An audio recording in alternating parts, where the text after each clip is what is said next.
Blood soaked through the military dog's tactical vest and dripped onto the emergency room floor in a slow, steady rhythm.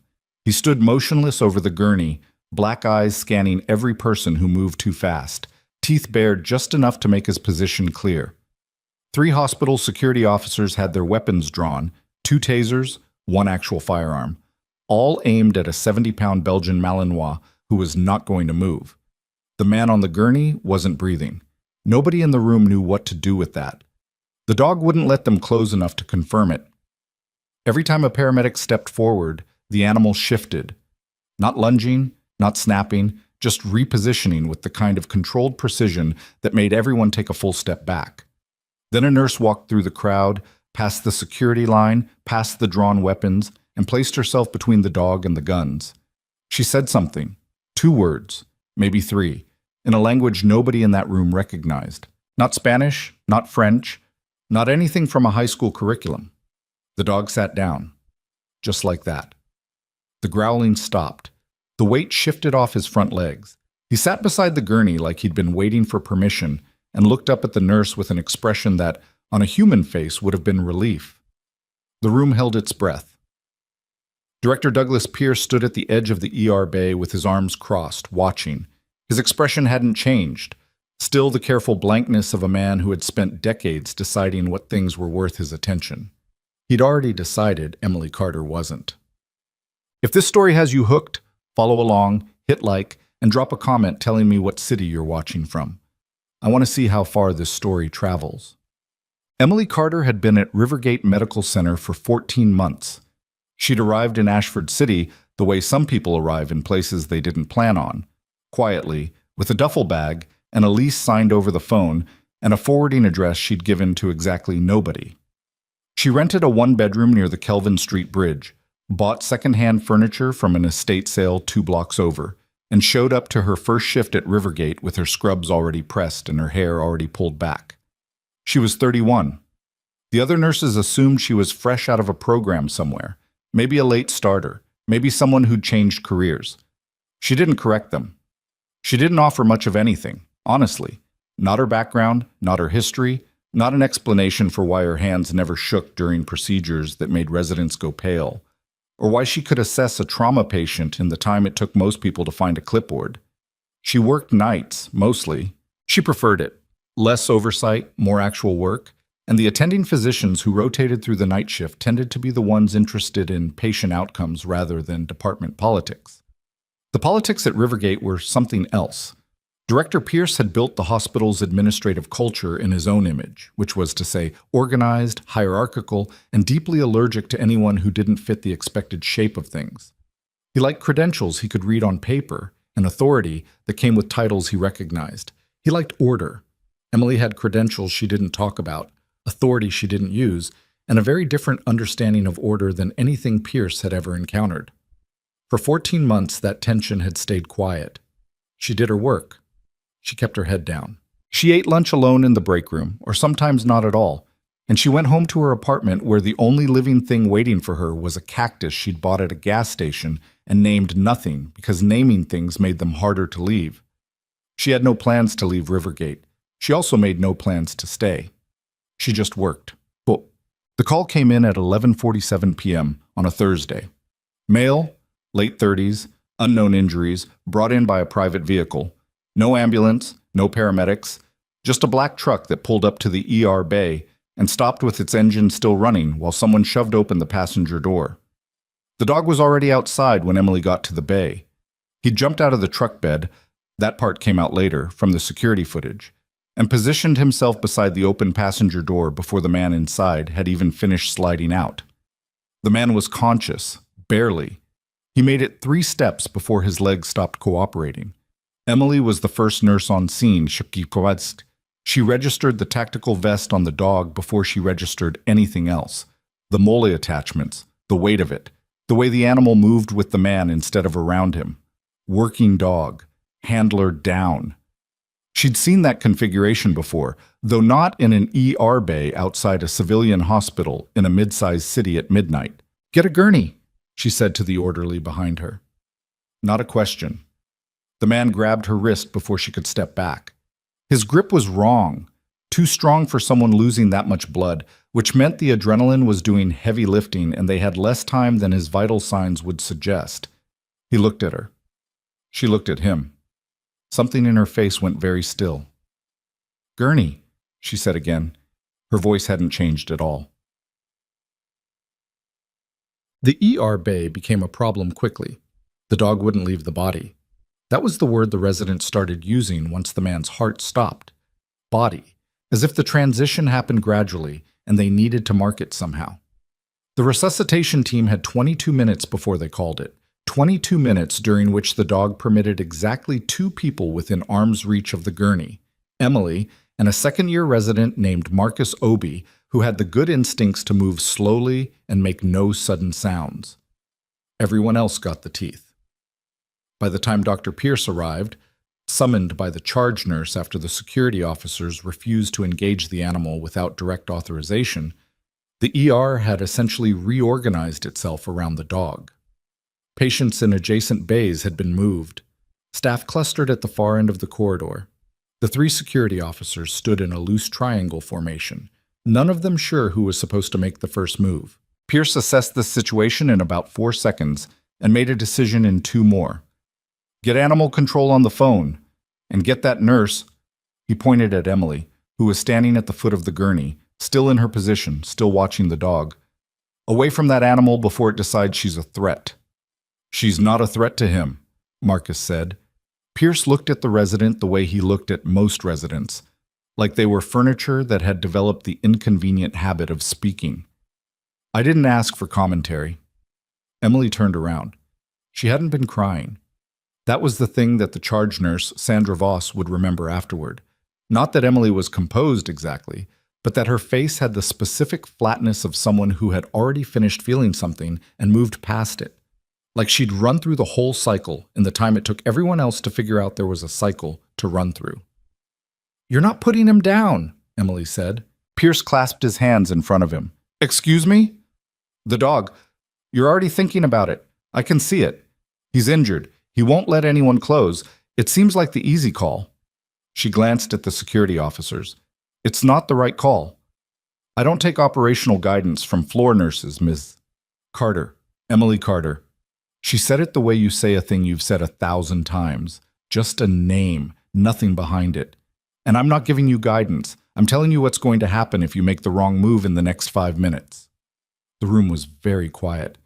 Pierce's expression didn't shift. "And what's that?"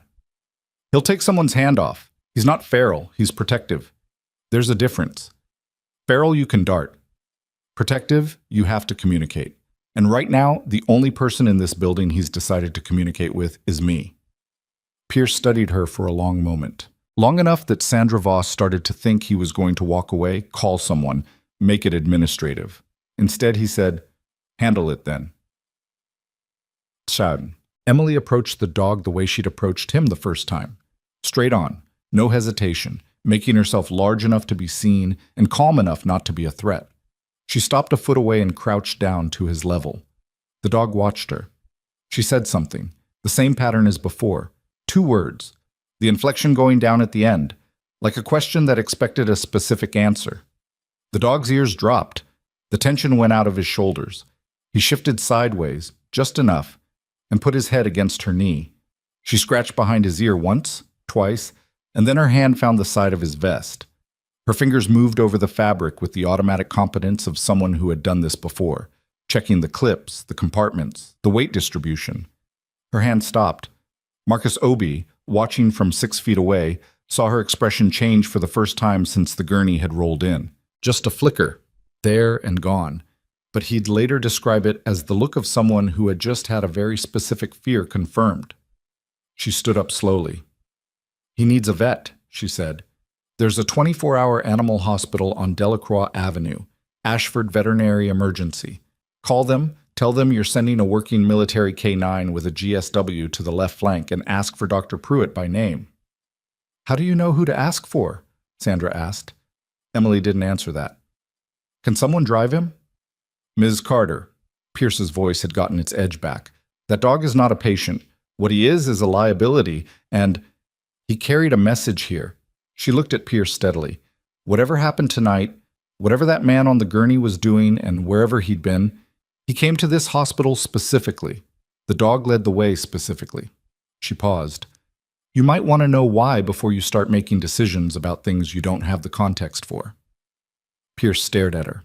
Or don't, Emily said. That's also an option. What? She got the dog into a hospital transport vehicle by walking him there herself, one hand on his vest, moving at a pace that let him keep his weight off the injured side.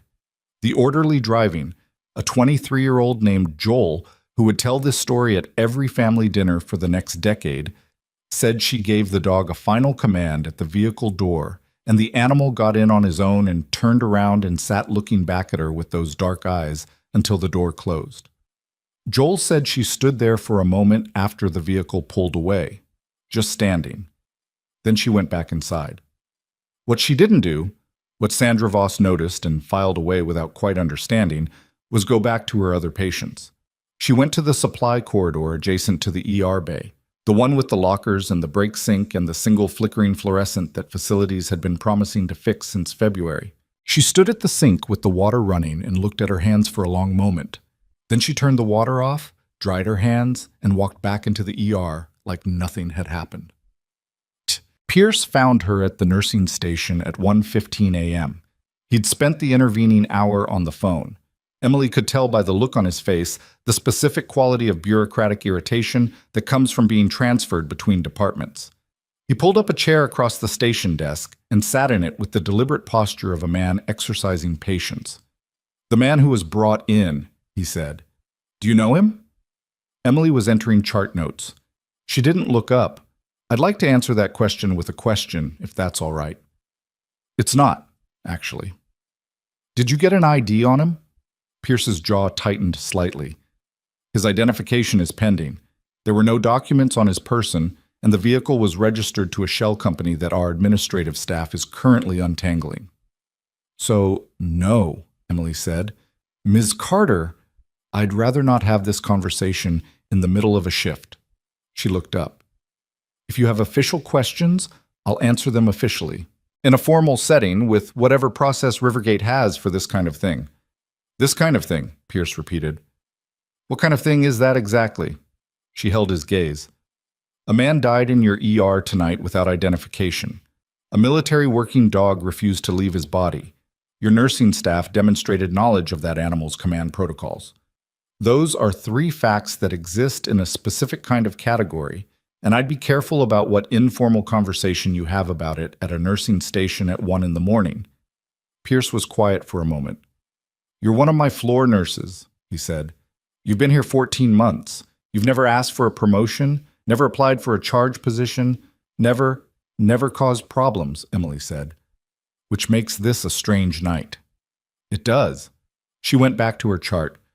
"I'll be available for a formal conversation tomorrow morning. HR can set it up." Pierce stood. He straightened his jacket with the small, precise movements of a man who needed something to do with his hands. "That dog," he said. "You knew the command language. What was it?" Emily didn't look up. "Flemish Dutch.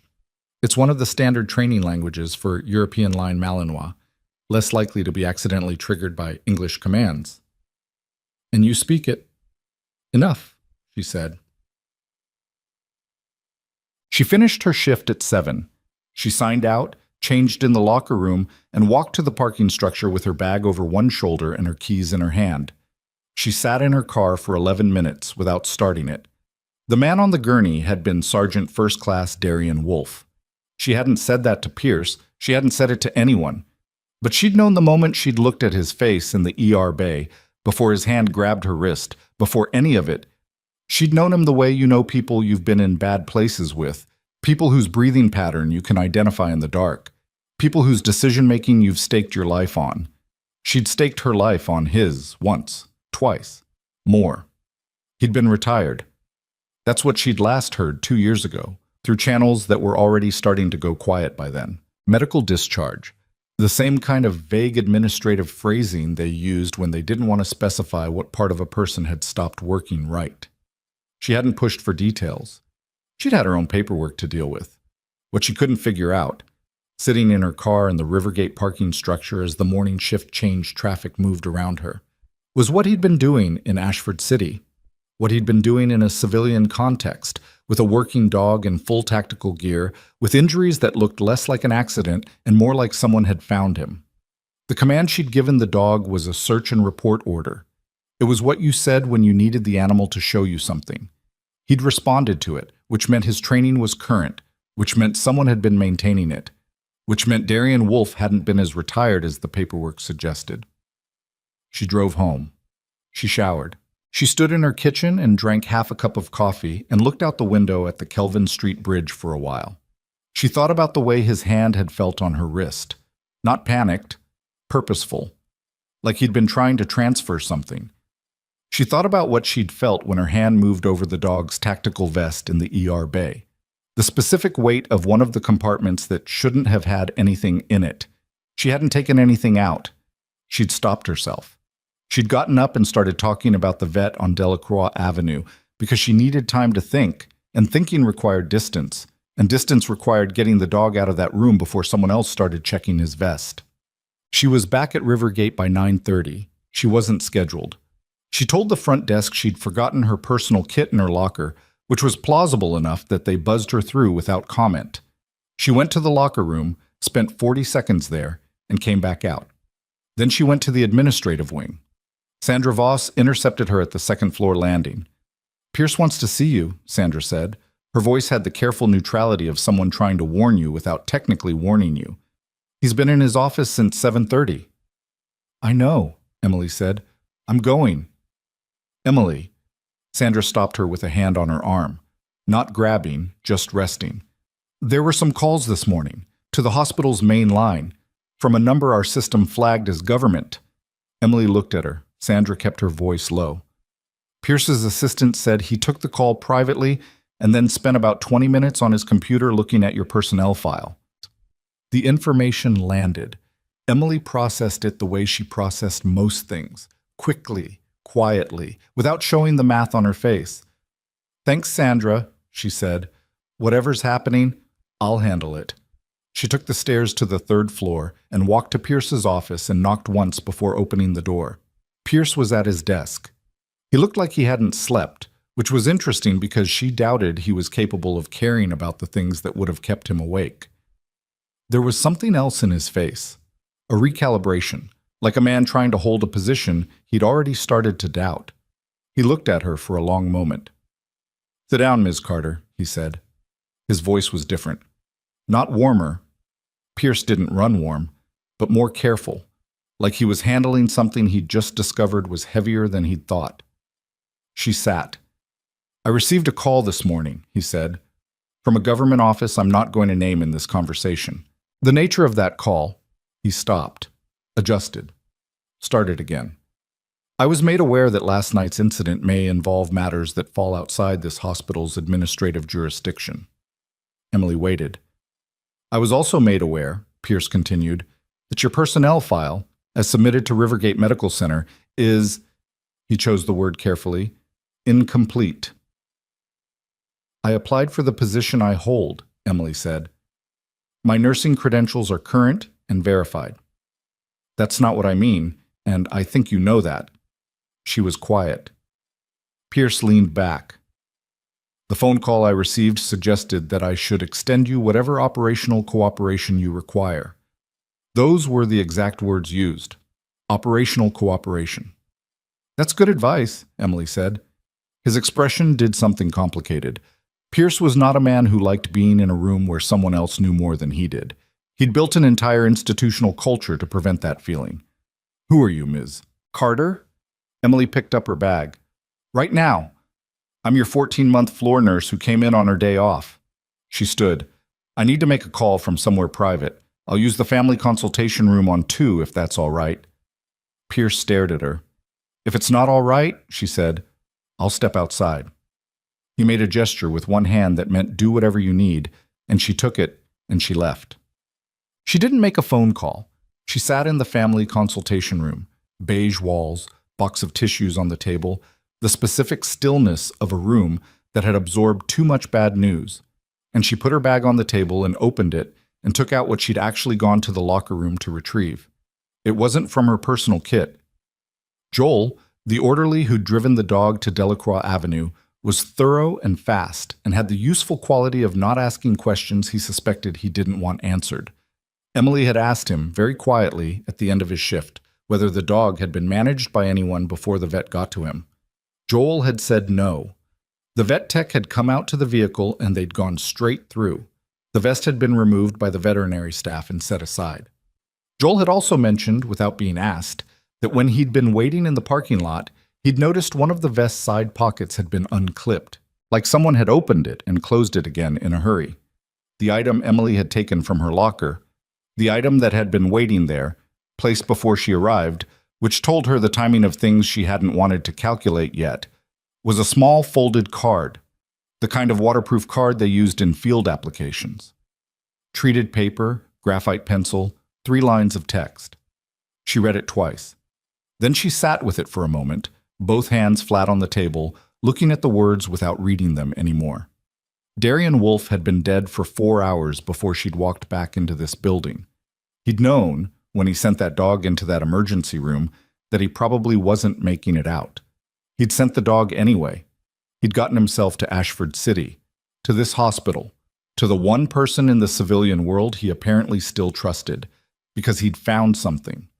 The 3 lines on the card told her what? They also told her that whoever had shot him wasn't far. The family consultation room had a window that faced the interior courtyard. Emily looked out at the courtyard, the planter boxes, the stone path, the bench where oncology patients sometimes sat with their families on good days, and let herself think clearly for the first time since 11:47 the previous night. Darian had been methodical. He wouldn't have made a move like this without documentation, wouldn't have sent the dog without making sure there was a trail that could be followed if Emily got the card, but couldn't read what it meant. There would be something else, something in or on the dog's vest, or something in the hospital itself, or something already moving through channels she needed to identify before anyone else did. She folded the card and put it in her breast pocket. Then her pager went off. Not her hospital pager, the personal one she'd kept charged and clipped to her bag for 2 years without anyone at Rivergate ever noticing, because nobody looked at what a floor nurse carried in her bag. She looked at the display. The number was one she recognized. She hadn't expected to see it again. She was already moving toward the door when the overhead intercom clicked on. "Security to the main entrance. Security to the main entrance, please." The tone of it was wrong. Too fast, slightly compressed, not the bored cadence of a routine announcement. Someone had pressed the button in a hurry. Emily came out of the consultation room into the corridor and looked toward the main entrance stairwell, 2 floors down and across the building. Through the interior windows she could see the lobby, the front desk, the usual morning traffic, the glass doors, and 4 men in dark clothing who had just walked through them, moving with a gait that had nothing to do with visiting hours. She took the stairs, not because the elevator was slower, it wasn't, not by much, but because the stairwell had a landing window that overlooked the lobby from an angle the security cameras didn't cover, and she wanted 30 seconds to look at those 4 men before they knew she was looking. She got to the landing on the first-floor mezzanine and stopped. From above and through the wired glass, she could see the lobby clearly enough. The 4 men had split, 2 at the main desk talking to the receptionist, 1 near the door, 1 moving toward the corridor that led to the administrative wing. They weren't flashing badges, which meant either they didn't have them or they were waiting to use them. Their clothing was tactical without being obvious about it. Dark pants, fitted jackets, the kind of shoes that cost twice what they looked like they cost. Not law enforcement, not federal agents doing a routine follow-up. The one near the corridor entrance paused and looked up. Not at the landing window, just up, the automatic scan of someone trained to read vertical space. Emily pulled back before the angle changed. She went back up to 3. Pierce's office was 40 feet down the hall. His door was open, which meant his assistant was probably at the front of the suite and could see anyone coming.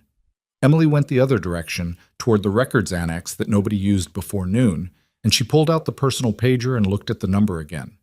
She needed a phone that wasn't the hospital system. She found one in the annex, an old landline, the kind with the coiled cord that facilities kept meaning to remove. She picked up the receiver, checked for a dial tone, and dialed the number from memory. It rang twice. "You're either very fast or you are already moving," said the voice on the other end. "Already moving," Emily said. "Who's in my building?" "We don't know yet." That's the short answer. Give me the longer one. A pause. Not hesitation, more like selection, the way someone talks when they're deciding how much information the situation actually requires. Wolf made contact with our office 48 hours before last night. He had documentation, physical, not digital. He didn't trust the network after what happened in Ogren. He said he was going to route it through a cutout and then go to ground. The dog, Emily said. We think so. The documentation was never transmitted to us directly. If you use the animal as a courier, then whoever came after him knows that. And knows the dog ended up at your hospital. Yes. Emily looked at the door. The annex had one entrance and one window, and the window faced the interior courtyard, which was 3 floors down.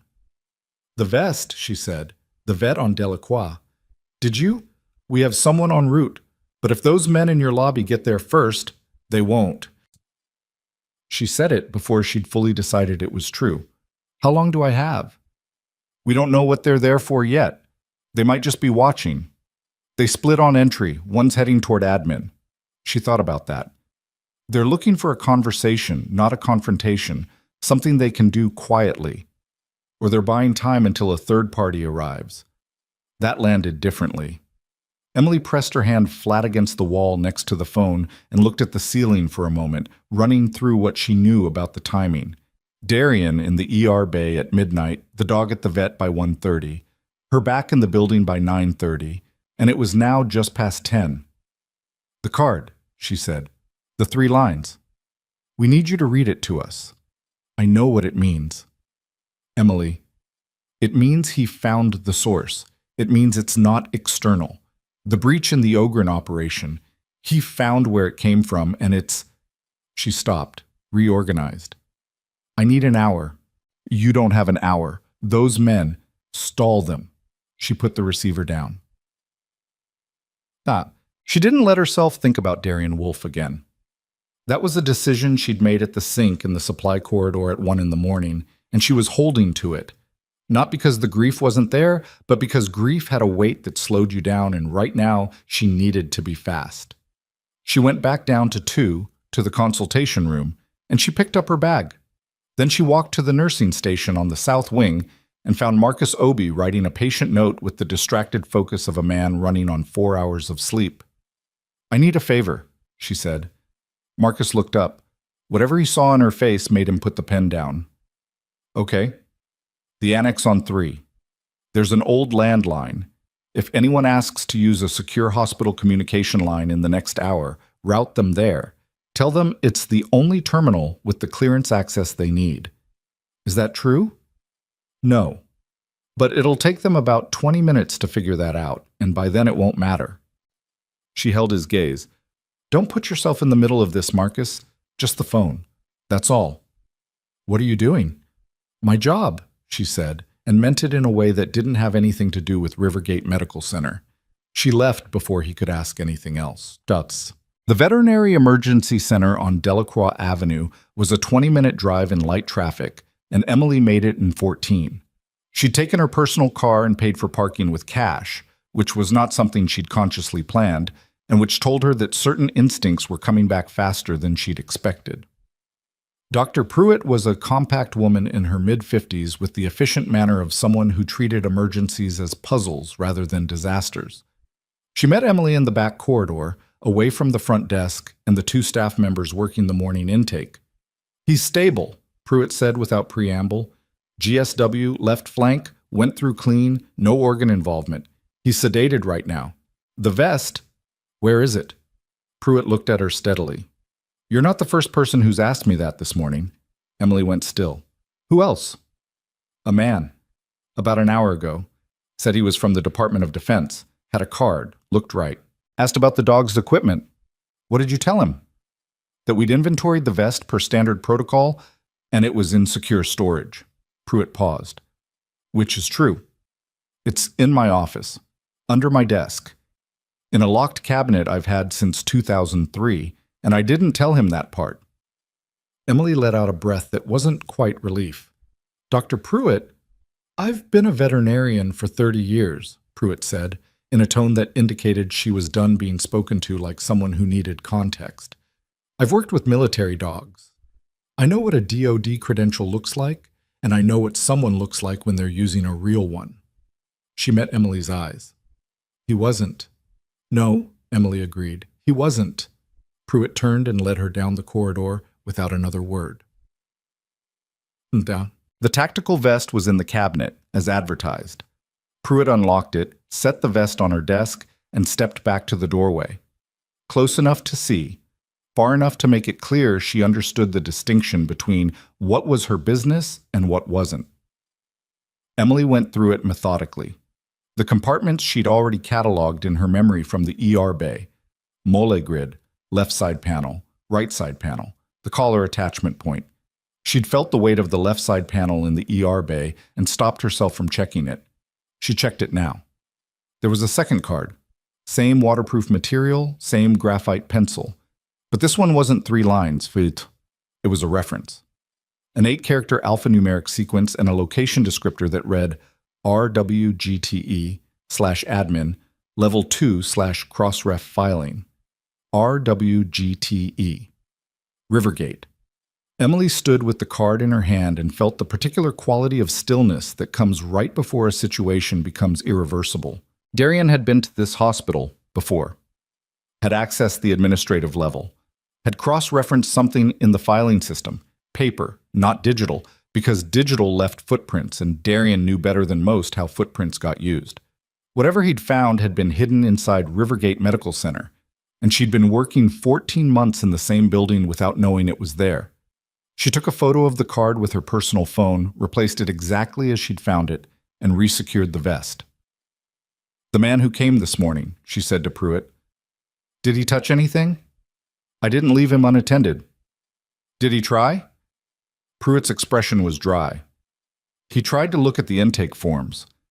I gave him the public-facing version." Emily looked at her. "Thank you." "Don't thank me," Pruitt said. "Just make sure that dog has somewhere decent to go when this is done." Well, she was back at Rivergate by 11:15. The 4 men in the lobby were down to 2, visible, at least.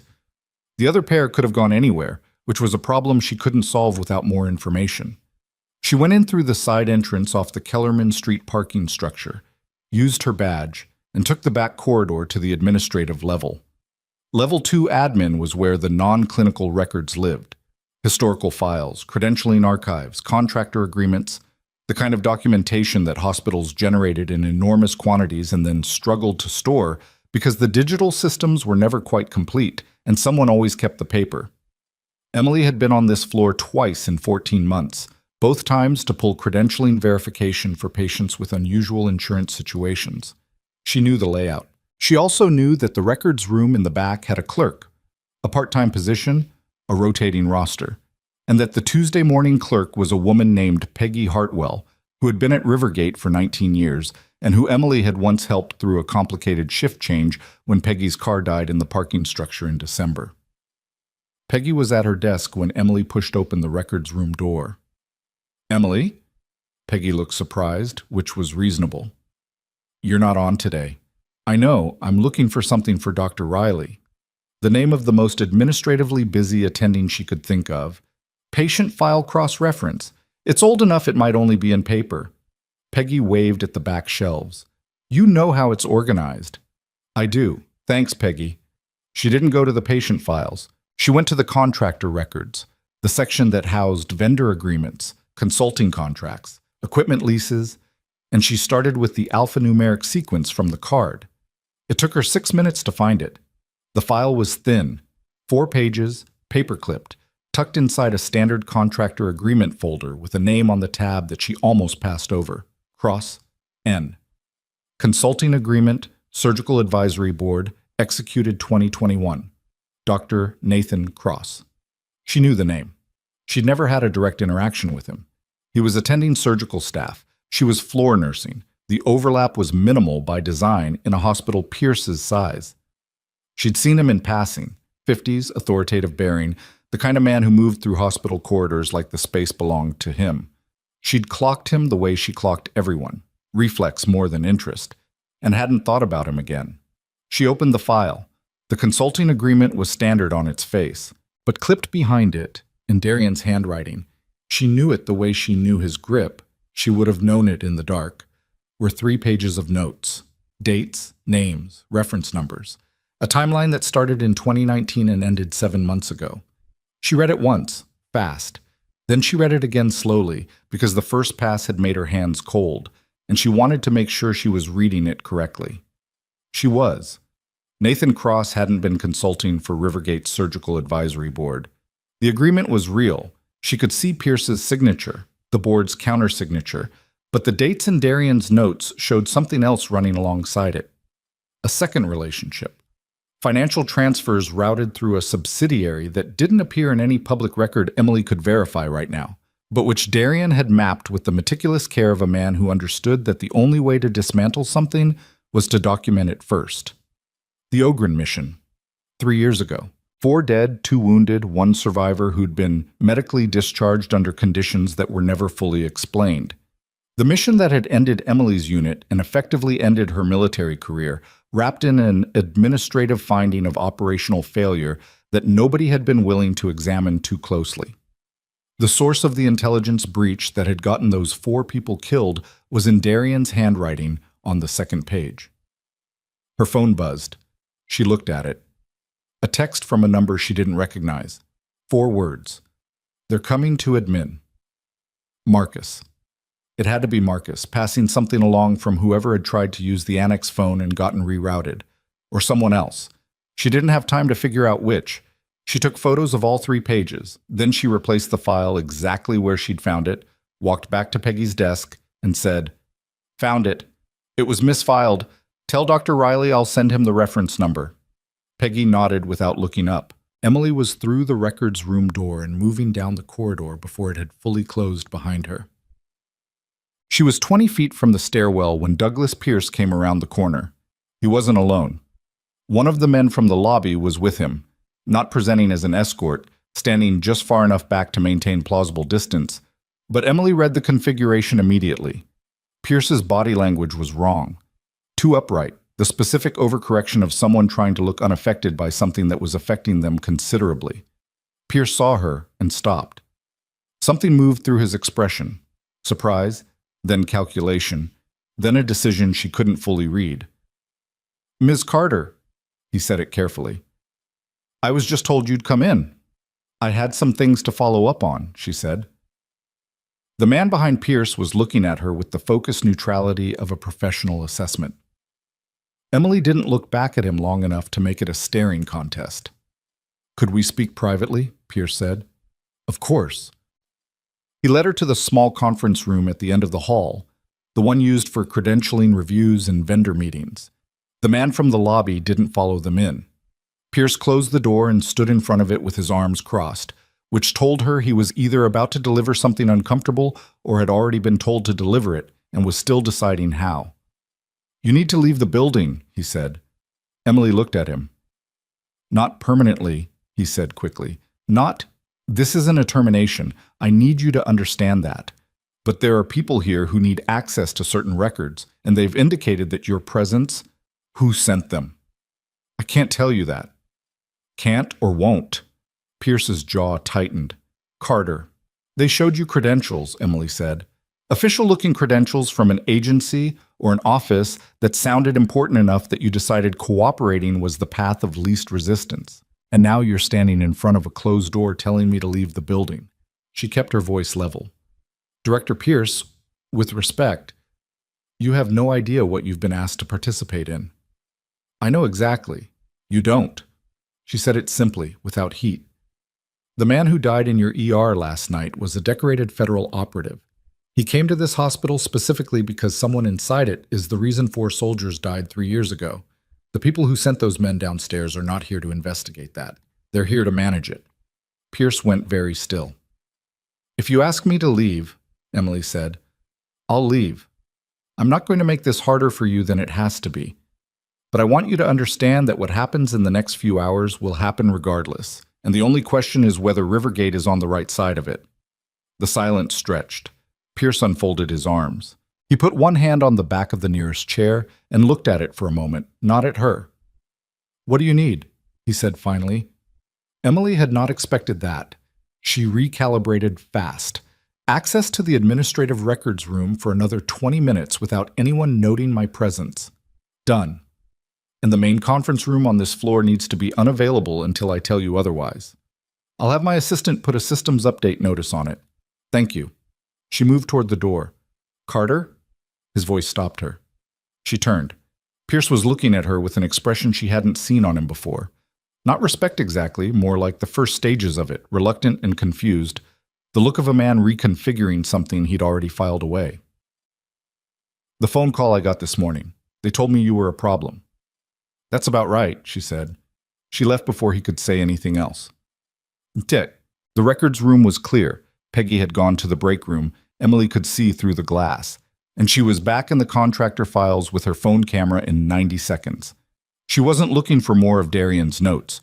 She was looking for cross-references, for anything with the subsidiary name from his timeline, for paper that connected to paper in the way bureaucratic cover-ups always eventually did, because the people who built them were meticulous about their official documentation and believed they were too insulated to worry about someone being meticulous right back. She found 2 more files. One was a vendor agreement. One was a travel reimbursement record. And on the travel reimbursement record, dated 14 months ago, was a signature she recognized. Not from Rivergate. From Ogren. She stared at it. The authorized signatory on a Rivergate Medical Center internal travel reimbursement form was a name that appeared exactly once in the classified operational debrief she'd had to sign 3 ND-AS to participate in, and which she had not thought about in over a year, because thinking about it accomplished nothing, and she was not a person who spent energy on things that accomplished nothing. She took the photo. She forwarded it to the number from the original page. She put her phone in her pocket, and then she walked out of the records room and straight into Nathan Cross, who had apparently been walking very fast from the opposite direction and who pulled up short with the startled recovery of a man who was not used to being caught off balance. He was tall, early 50s probably, with the kind of physical authority that comes from decades of institutional confidence. His eyes went to her badge. Floor nurse, not someone he'd have cataloged as significant, and then to her face. "Excuse me," he said, stepping to one side. Emily stepped to the other side at the same moment, which was just traffic geometry. But she looked at his face in the half-second they were stopped, and she saw it. The slight tension above his jaw. The very controlled quality of his attention on her badge. The way his eyes hadn't quite gone back to neutral. He knew something was wrong. He didn't know it was her. Not yet. "Sorry," she said, and moved past him. She was at the stairwell door before she let herself process what had just happened.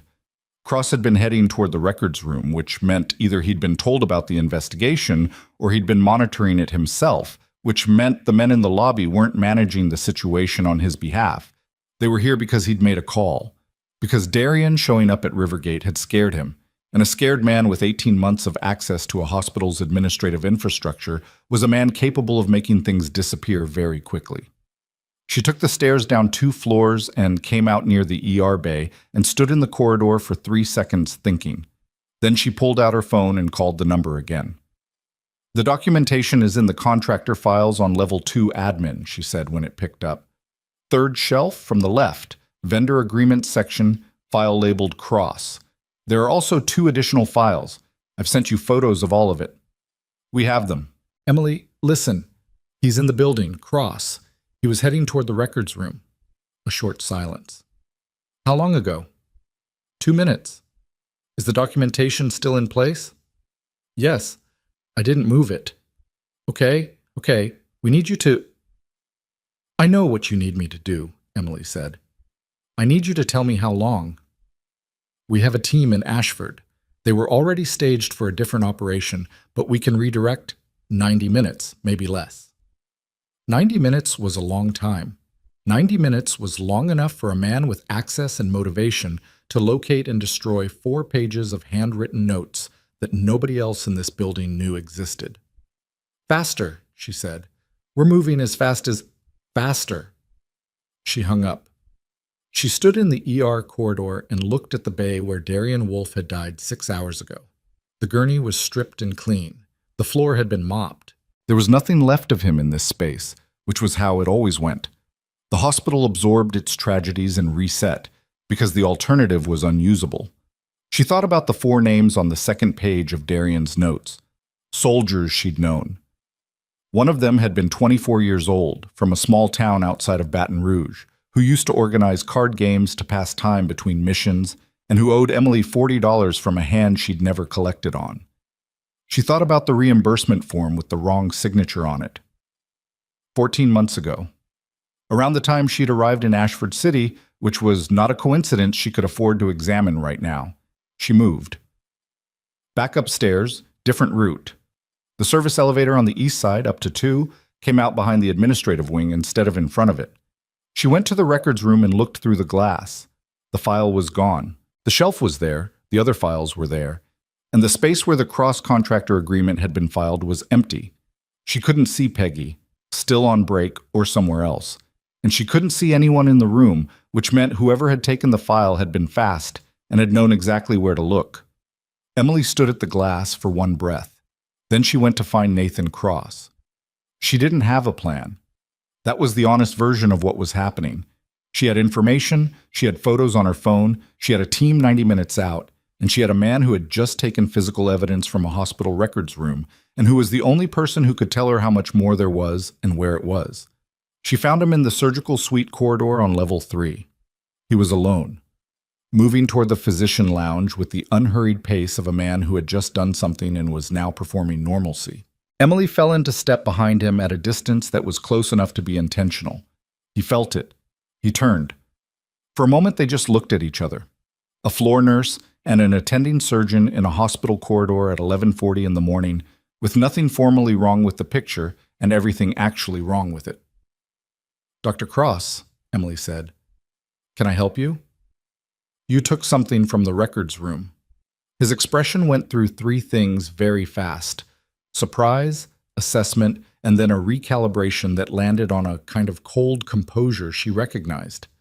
She'd seen it before on people who'd made decisions they couldn't unmake and had moved past the point of second-guessing themselves.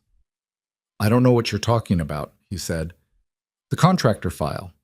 Under your name. There was additional documentation in it, handwritten notes. I'd like to know where you've put them." The corridor was empty. That was the bad news. The good news was that they were under ceiling cameras. Emily had checked angles habitually enough that she knew which corners were covered, and Cross knew that too, which was the only reason she was comfortable having this conversation at all. "You're a floor nurse," he said. "You have no business in administrative records." And yet, he studied her. The composure was still there, but underneath it something had sharpened. She could see him running calculations, assessing what she knew versus what she might know, trying to figure out how much danger she actually represented. "You're very confident for someone with nothing behind her," he said. "I have photos," Emily said, "of everything in that file before you took it, and I have a team coming to this hospital in," she checked the time, "about 75 minutes. So the question isn't whether what Sergeant Wolf documented is going to come out. The question is whether it comes out in a way that acknowledges you cooperated." Something moved in Cross's face. Not fear, not quite. More like the specific resignation of a chess player watching the board 10 moves ahead and understanding that every remaining option ends the same way. "You knew Wolf," he said. "Yes. He was more thorough than I expected. He always was." Her voice didn't change. She didn't let it. Cross looked at her for a long moment. Then he looked past her, at the corridor, at the empty space she'd just come through. His hand moved toward his jacket pocket, reaching for something, a phone, Emily thought, or... Her pager went off. Not the personal one, the hospital pager. She looked at it reflexively. Code blue, ER Bay 2. And in the 2 seconds her eyes were down, Cross moved.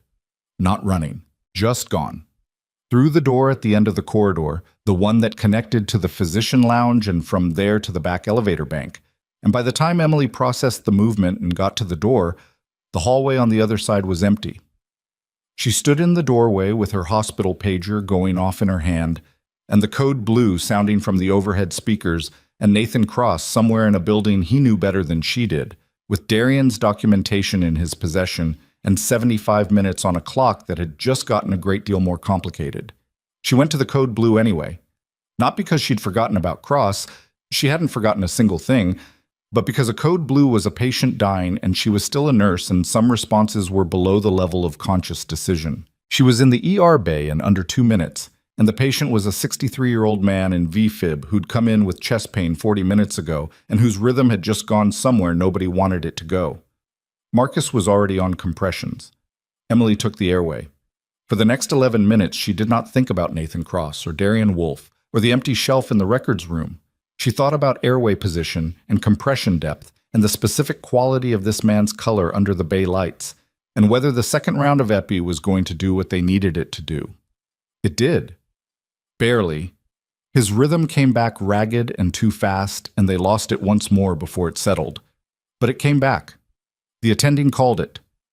The man got wheeled toward the ICU with a tube down his throat and 3 nurses jogging alongside him, and Marcus looked at Emily across the empty bay with the dazed expression of someone remembering there was a world outside this room. "You okay?" he said. "I need you to do something," she said. He didn't say yes or no. He waited. Level 2 admin, the records room.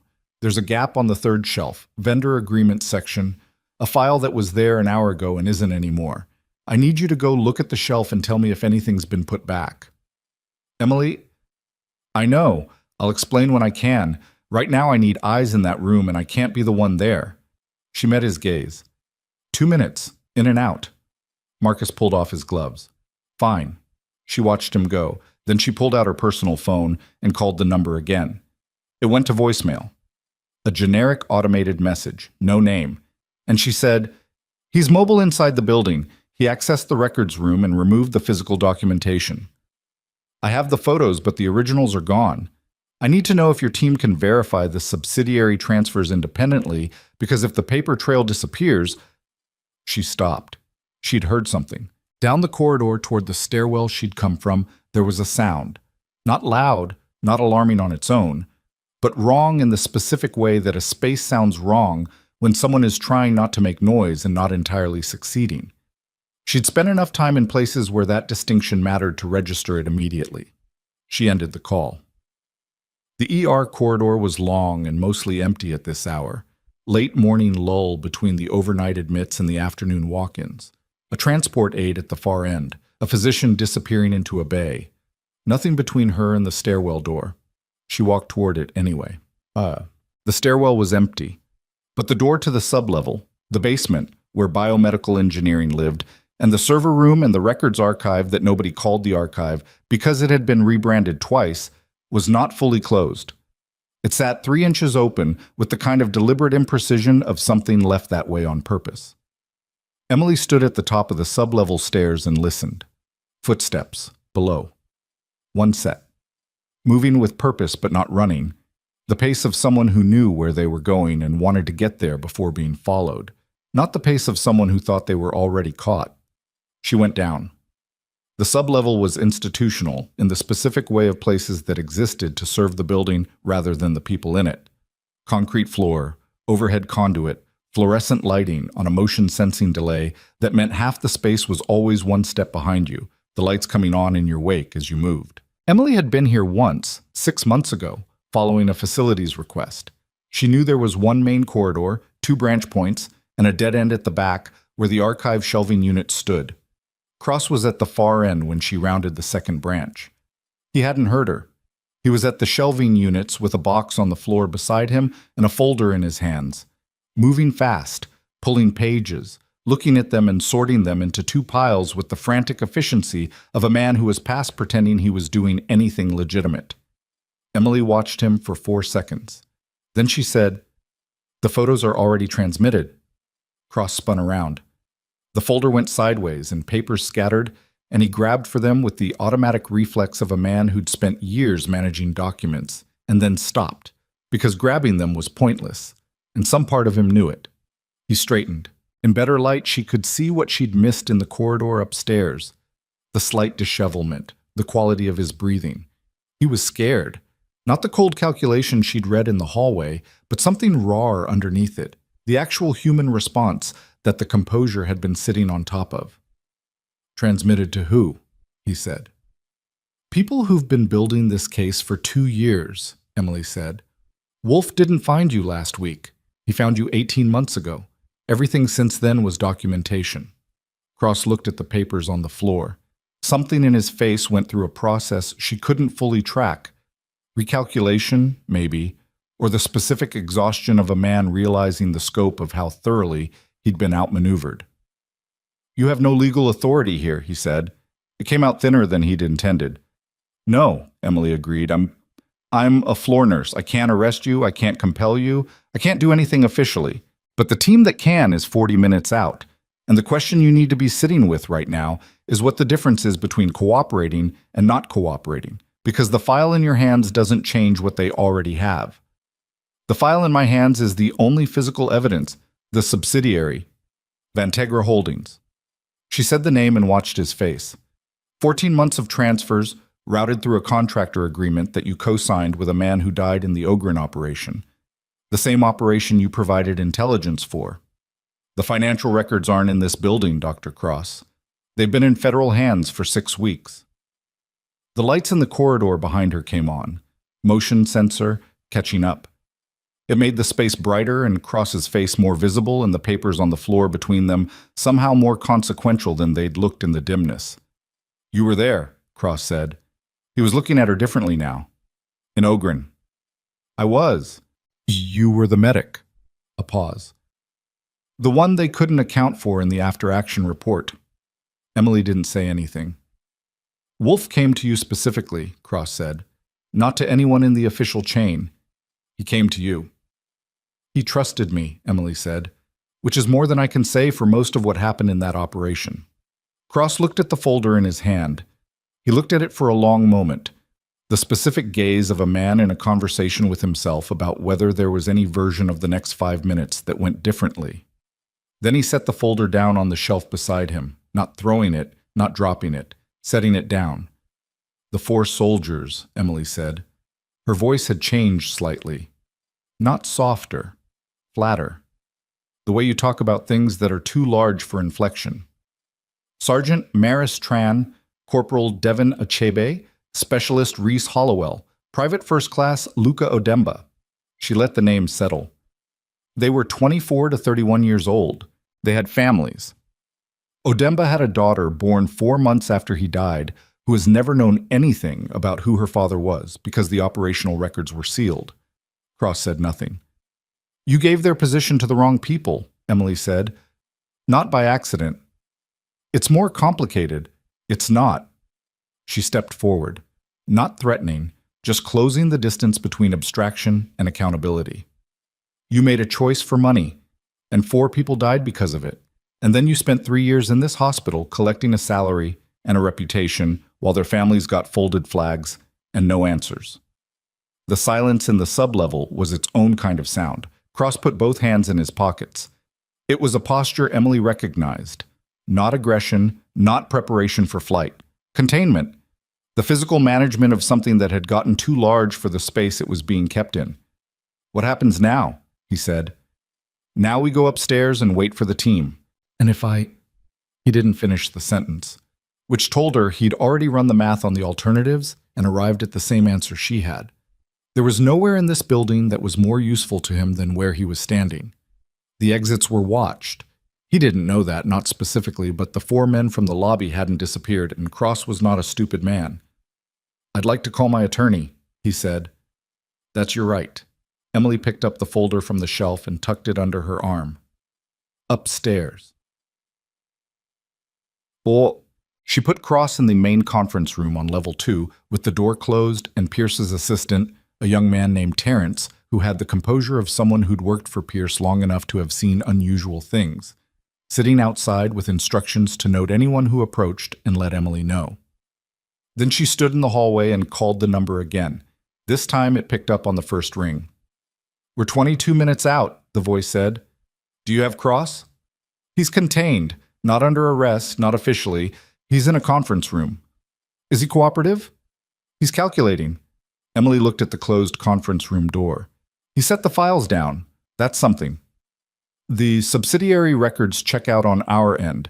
The Federal Financial Forensics team has been building the Vantegra case independently. Cross's name is on 6 of the transfer authorizations. Combined with Wolf's documentation, it's enough?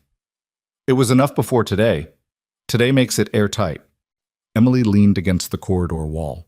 The fluorescent overhead hummed. Down the hall, a cart went by, and someone was laughing at something in the break room. A normal hospital sound, the ordinary percussion of people working through a Tuesday. And it felt strangely far away from where she was standing. "The 4 men in the lobby," she said. "Who sent them?" A pause. "We're still working on that. Our current read is they're private contractors, the kind of arrangement Cross had access to through the Vantegra network. But we haven't confirmed the chain of command. So they might not know it's over." "Possibly." Emily looked at the stairwell at the end of the hall. "That's a problem." "We know. Our team is coming in with full authorization, DOJ and DOD joint. The paperwork is solid. When we arrive, those contractors will be asked to stand down. If they don't, they'll want to get to Cross first," Emily said. "Before you do. If he talks, I know." On 22 minutes is, "I know, Emily." The voice had an edge now, not impatience, urgency. The difference mattered. "We need you to keep him in that room and keep him safe. Can you do that?" She almost said she was a floor nurse. She didn't. "Yes." She ended the call and pushed off from the wall. Marcus appeared at the stairwell door. He was breathing slightly faster than normal, and his expression had the specific quality of someone who had just seen something they hadn't expected. "The shelf," Emily said. "What did you find?" "Nothing." He crossed toward her. "The shelf was empty where you said, but Emily, when I was leaving, one of those men from the lobby, the ones who came in this morning, he was in the records room. He wasn't looking at files. He was photographing the shelf." Marcus stopped in front of her. "The empty shelf." Emily's brain processed that in one beat. They weren't trying to find the documentation. They were documenting the absence of it, building a record that the file never existed or had been tampered with, creating a counter-narrative to any chain of evidence before the federal team arrived. "How long ago?" she said. 3 minutes, maybe 4. "Did he see you?" "I don't think so." She thought fast. The photos on her phone were time-stamped. The metadata would show when they were taken relative to when the shelf was emptied. That kind of evidentiary sequence was exactly what a federal forensics team could use to establish the manipulation. But only if her phone was secured before anyone asked her to surrender it. "I need you to do one more thing," she said. Marcus looked at her with the expression of a man who had stopped expecting the request to be normal. "What?" "Take my phone. Don't let anyone ask you for it. If someone approaches you, you don't know you have it. You found it in the break room, whatever you need to say. Just don't let it leave your person for the next 20 minutes. "Emily, Marcus." She looked at him directly. "The people who died because of what's in those photos, they were real people. They have families who have been waiting 3 years to know what happened." She held out the phone. 20 minutes. He took it. She went back to the conference room. Cross was sitting at the table when she came in, not pacing, not at the door, just sitting with both hands flat on the table in front of him, looking at a spot on the wall. He looked older than he had in the corridor, smaller. The authoritative bearing had gone somewhere, deflated by the specific gravity of a situation that couldn't be managed anymore. Emily sat across from him. Neither of them said anything for a moment. "The soldiers," Cross said. "I want you to know, it wasn't supposed to—" "Don't." She said it quietly. "Don't tell me what it was supposed to be. Tell that to the federal team when they get here. Tell it to the families, but don't tell me." Cross closed his mouth. Emily sat with her hands in her lap and looked at the table and listened to the building around her. The cart sounds, the intercom, the ordinary rhythm of a hospital in the late morning hours. And she felt the specific weight of the last 10 hours settling into her body all at once. Her back hurt. Her eyes hurt. She'd had half a cup of coffee and nothing else since the previous night's shift. She was still sitting there when she heard it. The elevator at the end of the hall. Then voices. Not staff voices. Not the half-distracted murmur of people mid-task, but the clipped exchange of people coordinating. More than two, coming fast. She stood. Cross looked up. He'd heard it too. "Stay in this room," Emily said. She was at the door when the conference room window, the narrow strip of safety glass at head height, showed her the corridor, and she saw two of the lobby contractors moving toward her from the north end, and she saw something in the hand of the one in front that was not a credential wallet and was not a phone. Emily stepped back from the door and looked at Cross. "Get behind the table," she said. "What? Now." She moved to the side of the door, not behind it, beside it, and she felt the old geometry come back, the spatial math of a room, and a threat, and a body that needed to be in the right place. Her hands were empty. The room had chairs, a table, a whiteboard, a phone on the credenza that was definitely not going to be useful in the next 30 seconds. The door handle moved. In the corridor outside, someone shouted, a single sharp word, authoritative, and then there were running footsteps, more than two sets, and a different kind of voice. "Federal agents, hands where I can see them." The door handle stopped moving. Emily stayed where she was. There were sounds she couldn't see. Movement, voices overlapping, one sharp physical impact, and then a controlled-sounding series of commands, and then silence. And then the door opened, and a man in a dark jacket with a federal credentials wallet already extended looked at her across the threshold. "Emily Carter?" he said. "Yes." He looked at Cross behind the table, then back at her. "We have the corridor. Are you injured?" "No." She stepped away from the wall. He cooperated. "The documentation. We have your photos. We have everything." He looked at her with the particular expression of someone recalibrating what they thought they were walking into. "You want to tell me how a floor nurse contained a federal espionage suspect in a hospital conference room?" Emily picked up her bag from the chair where she'd left it. "I've had a long morning," she said. And from somewhere down the corridor, past the federal agents and the secured contractors and the ordinary Tuesday sounds of Rivergate Medical Center, her hospital pager went off again. A different code this time, the steady beep of a non-emergency alert. And underneath it, almost too quiet to register, was a sound she recognized instantly despite not having heard it in 14 months. The specific weight distribution click of a military working dog's tactical vest as the animal came down a corridor at speed. Titan came through the corridor like he owned it. He was moving on 3 legs. The left rear compensating for the flank wound, the gait uneven but fast, the tactical vest gone, and a clean bandage wrapped tight around his midsection. Doctor. Pruitt had apparently decided that a sedated military working dog waking up in an unfamiliar facility was more of a liability than letting him follow whatever signal he was following, and she'd called ahead, Emily found out later, to say the dog had gotten up, oriented southeast, and started scratching at the kennel door with a focus that made further sedation seem inadvisable. He came straight to Emily. He didn't jump, didn't make a sound. He walked up to her and pressed the side of his head against her thigh and stood there, and Emily put her hand on him and felt the tension in his body, the controlled alertness of an animal that had come out of sedation in a strange place and made a decision about where it needed to be. The federal agent in the doorway watched this. "Yours?" he said. "Not officially," Emily said. Titan looked at the agent. The agent looked at Titan. The agent appeared to decide that this particular question could be revisited at a later time. The next 2 hours were the kind of organized chaos that only looks organized from the outside. The federal team, 7 agents, joint DOJ and DOD authorization, operating under a task force designation that Emily was told twice and didn't retain because it wasn't the part that mattered, worked the hospital floor by floor. They weren't loud about it. That was the first thing Pierce noticed when he came out of his office and found 2 agents in his hallway. They weren't broadcasting. They were methodical and quiet, and they moved like people who'd done this in harder environments than a mid-sized civilian hospital in Ashford City. Cross was formally arrested in the conference room at 12:41 p.m. Emily wasn't there for the moment itself. She was in the hallway with Titan and Marcus and Sandra Voss, who had materialized from somewhere around noon with the specific energy of a charge nurse who'd decided that whatever was happening on level 2 admin was her business, whether anyone agreed or not. Emily had stopped trying to manage the information perimeter. Around 11:30, the hospital knew something was happening, the way hospitals always know, the information moving through break rooms and nursing stations, and the particular telephone game of shift handoffs until it arrived everywhere simultaneously and mostly wrong. What they mostly had right, federal agents, a surgeon, an arrest. What they mostly had wrong, everything else.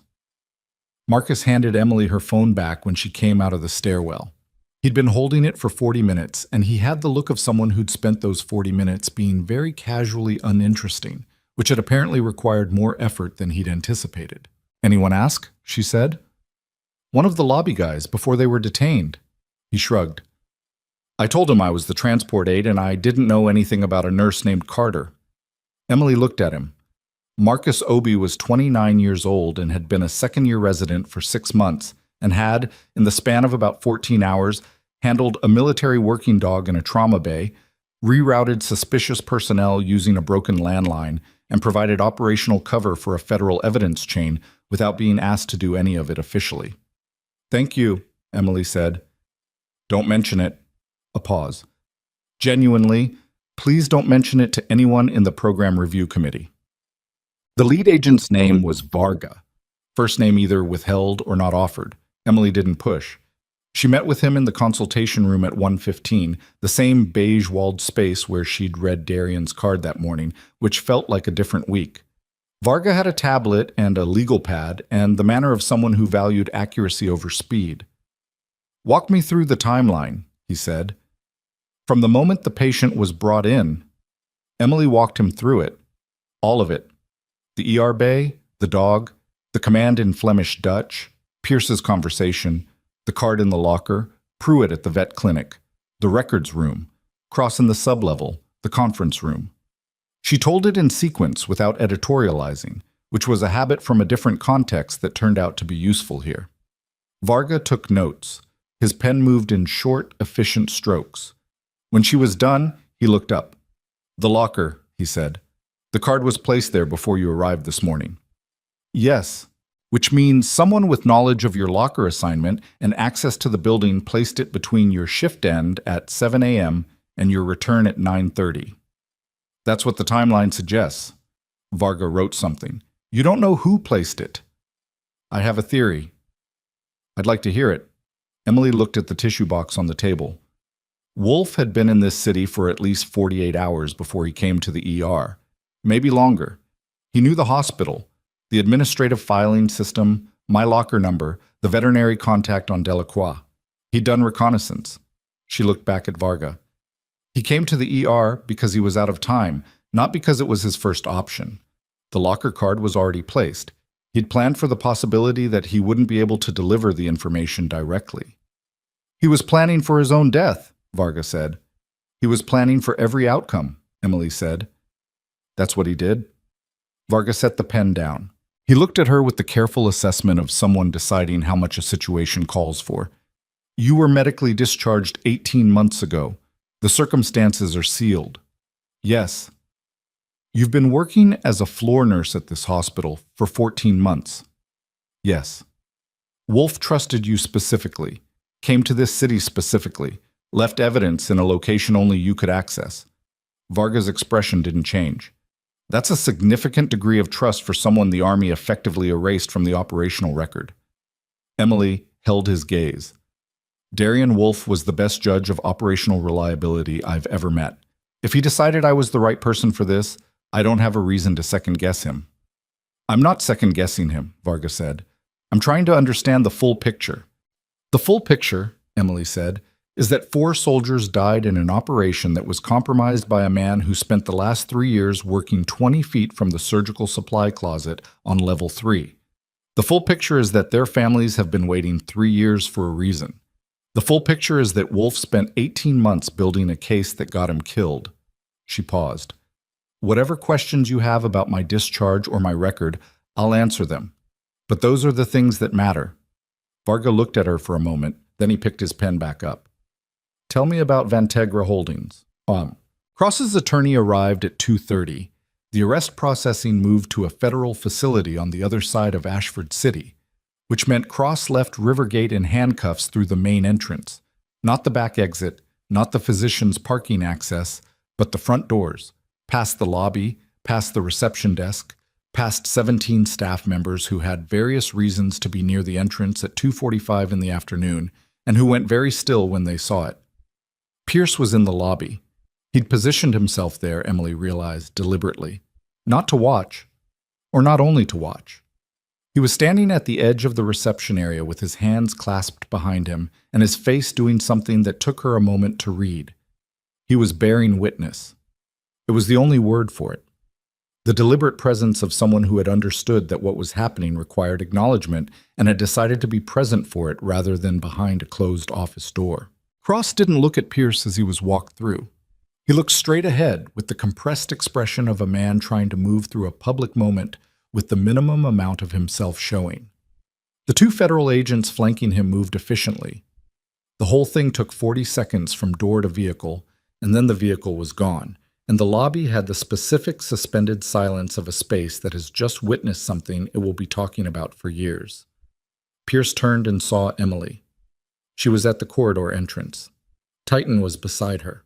The dog had stopped limping as aggressively as the morning wore on, though he still favored the left rear, and he'd taken to staying within arm's reach of Emily in the way of an animal that had made a territorial decision and wasn't advertising it. Pierce walked over. He looked at Titan, then at Emily. His face had done more in the last 6 hours than Emily had seen it do in 14 months combined. Something had loosened, or perhaps something had finally cracked that had been held rigid by the sustained pressure of not knowing what was actually happening in his hospital. Cross has been here for 4 years, Pierce said. It wasn't directed at Emily specifically. It was the sound of a man recalculating. I know, Emily said. He had surgical privileges, full administrative access. I reviewed his credentialing personally when he joined the advisory board. Pierce looked at the door where the vehicle had been. He was recommended by the chair of the board, came with a record that there was no indication there wouldn't be, Emily said. That's how this works. The recommendation came from Vantegra's network. The credentialing trail was clean. Everything above the surface was designed to look right. Pierce looked at her. How long have you known? I've known what I could confirm since this morning. She met his eyes. I had a suspicion about the shape of things before that, but suspicion isn't evidence. And Wolf, the man who died, he'd been building the evidence. For 18 months. Yes. Pierce was quiet for a moment. Around them, the lobby was returning to its ordinary rhythm. People moving, phones ringing, the front desk resuming its function with the slightly heightened energy of a place that had just experienced something and was now processing it through the mechanism of getting back to work. Your personnel file, Pierce said. The incomplete one. Yes. I'd like to understand what's in it. Some of it's sealed, Emily said. The parts that aren't, Agent Varga can brief you on what's relevant to the hospital's situation. I'd suggest scheduling that conversation for tomorrow. Today's probably full. Pierce looked at her for a long moment. You've been here 14 months, he said. Yes. Doing floor nursing. Yes. He seemed to be working towards something, the specific deliberate approach of a man who had gotten where he was, partly by never saying things he'd have to unsay. I owe you an apology, he said finally. Not for the last 14 months, for this morning specifically, when I told you to leave. Emily shook her head slightly. You were working with what you had. I was working with what I'd been fed, he said, with a precision that suggested he'd arrived at that phrasing on his own and meant it exactly. There's a difference. He straightened. Your position here is secure. Whatever paperwork needs to happen to formalize that, it'll happen. Titan, who had been sitting with the patience of an animal that was technically off duty and therefore not obligated to maintain any particular posture, yawned. It was the most normal sound Emily had heard all day. Thank you, she said to Pierce. He nodded once and went back to his office, and Emily stood in the lobby with her hand on a military working dog's back and felt, for the first time since 11:47 the previous night, like she could take a breath that went all the way down. Varga found her in the break room at 4 p.m. She was eating a sandwich she'd gotten from the cafeteria. Turkey on wheat, nothing on it because the condiment station had been out of mustard, and she hadn't had the energy to look for an alternative. And she was sitting at the table by the window that looked out at the Kellerman Street parking structure, and she was not thinking about anything in particular, which was its own kind of accomplishment. Varga sat across from her without asking. He had coffee from somewhere, which suggested he'd found the machine on 3 that nobody officially admitted existed. "Cross is cooperating," he said. Emily looked up. "Partial," Varga clarified. "He's lawyered up, and the cooperation is strategic. He's offering information in exchange for sentencing consideration. But the initial debrief gave us 3 names we didn't have. Vantegra's principals? 2 of them. And a third contact, someone who provided Cross with access to the operational intelligence from Ogren." Varga turned the coffee cup in his hands. "Emily, the third contact is still active." She put the sandwich down and saw it. "Still active," meaning not Cross, not the contractors we detained today, not anyone in the Vantegra financial chain we've already mapped. Varga looked at her directly. "Someone who provided intelligence access from inside the DOD apparatus.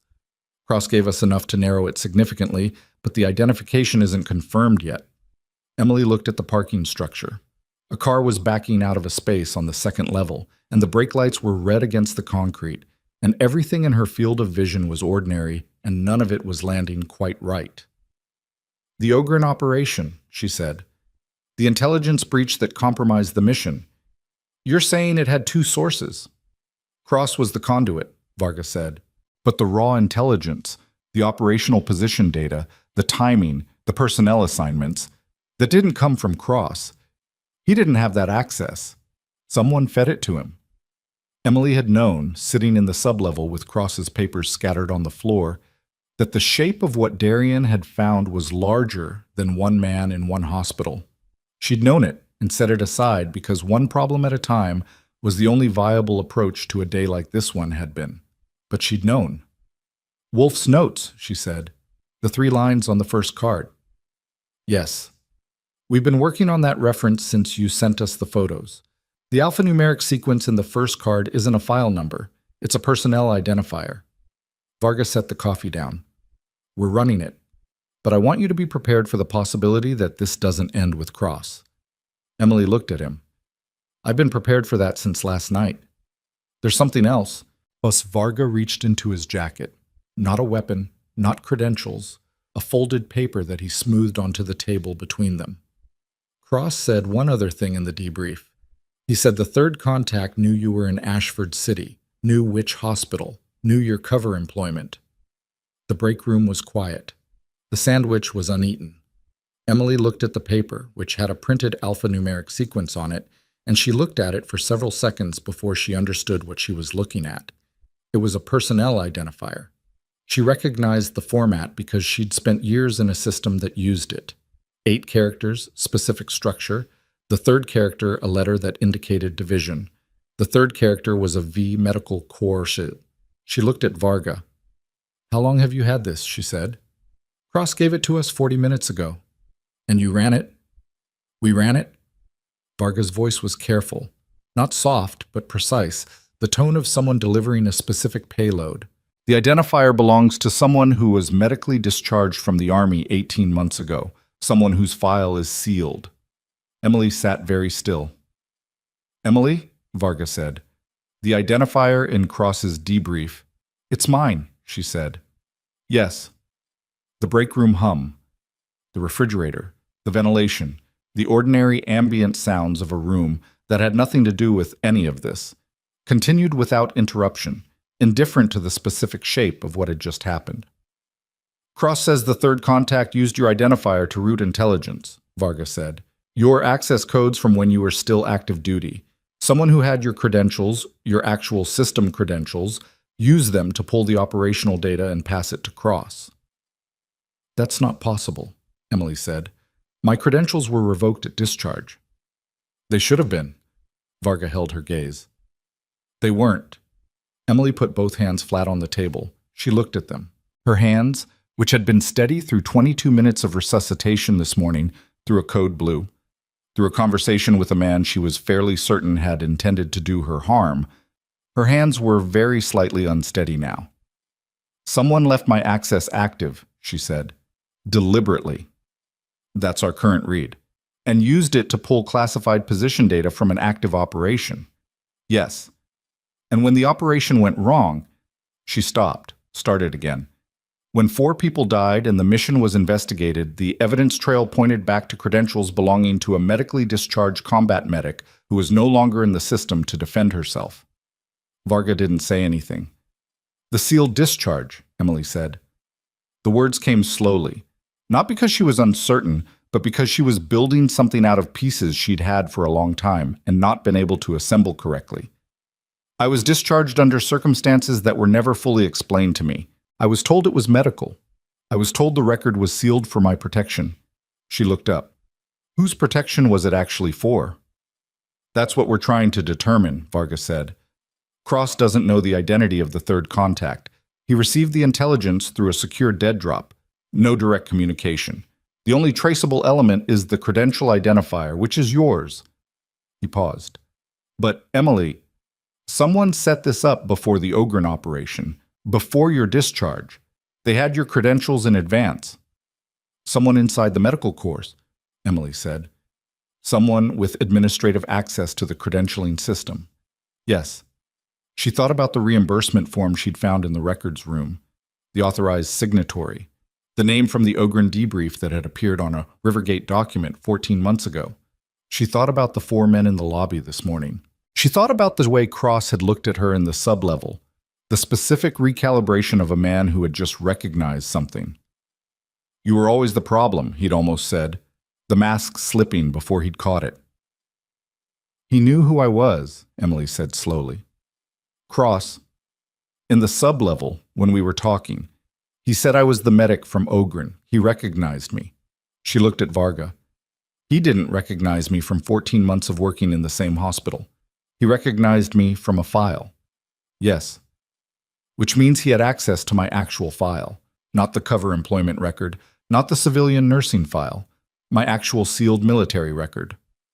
Which means the third contact had access to it too, Varga said, and shared it with Cross. The implication settled. Emily stood up. Not abruptly, carefully, the way you stand when you're recalibrating your physical relationship to a space because the space has just changed. The men in the lobby, she said, the 4 contractors, in custody. Did any of them talk? 2 of them, partial. They were told this was a retrieval operation, told there was a document cache in a hospital in Ashford City that needed to be secured before a federal investigation team arrived. Varga stood as well. They were hired through an intermediary, encrypted communication, cryptocurrency, the usual architecture for this kind of contract. The intermediary. We're working on it. Emily looked at the door. The third contact knew Wolf was coming to this hospital, she said. Knew Wolf had been building the case, sent the contractors to intercept the documentation before the federal team arrived. She thought about the timing. The contractors had entered the lobby hours before Varga's team showed up. They had advanced knowledge of your timeline.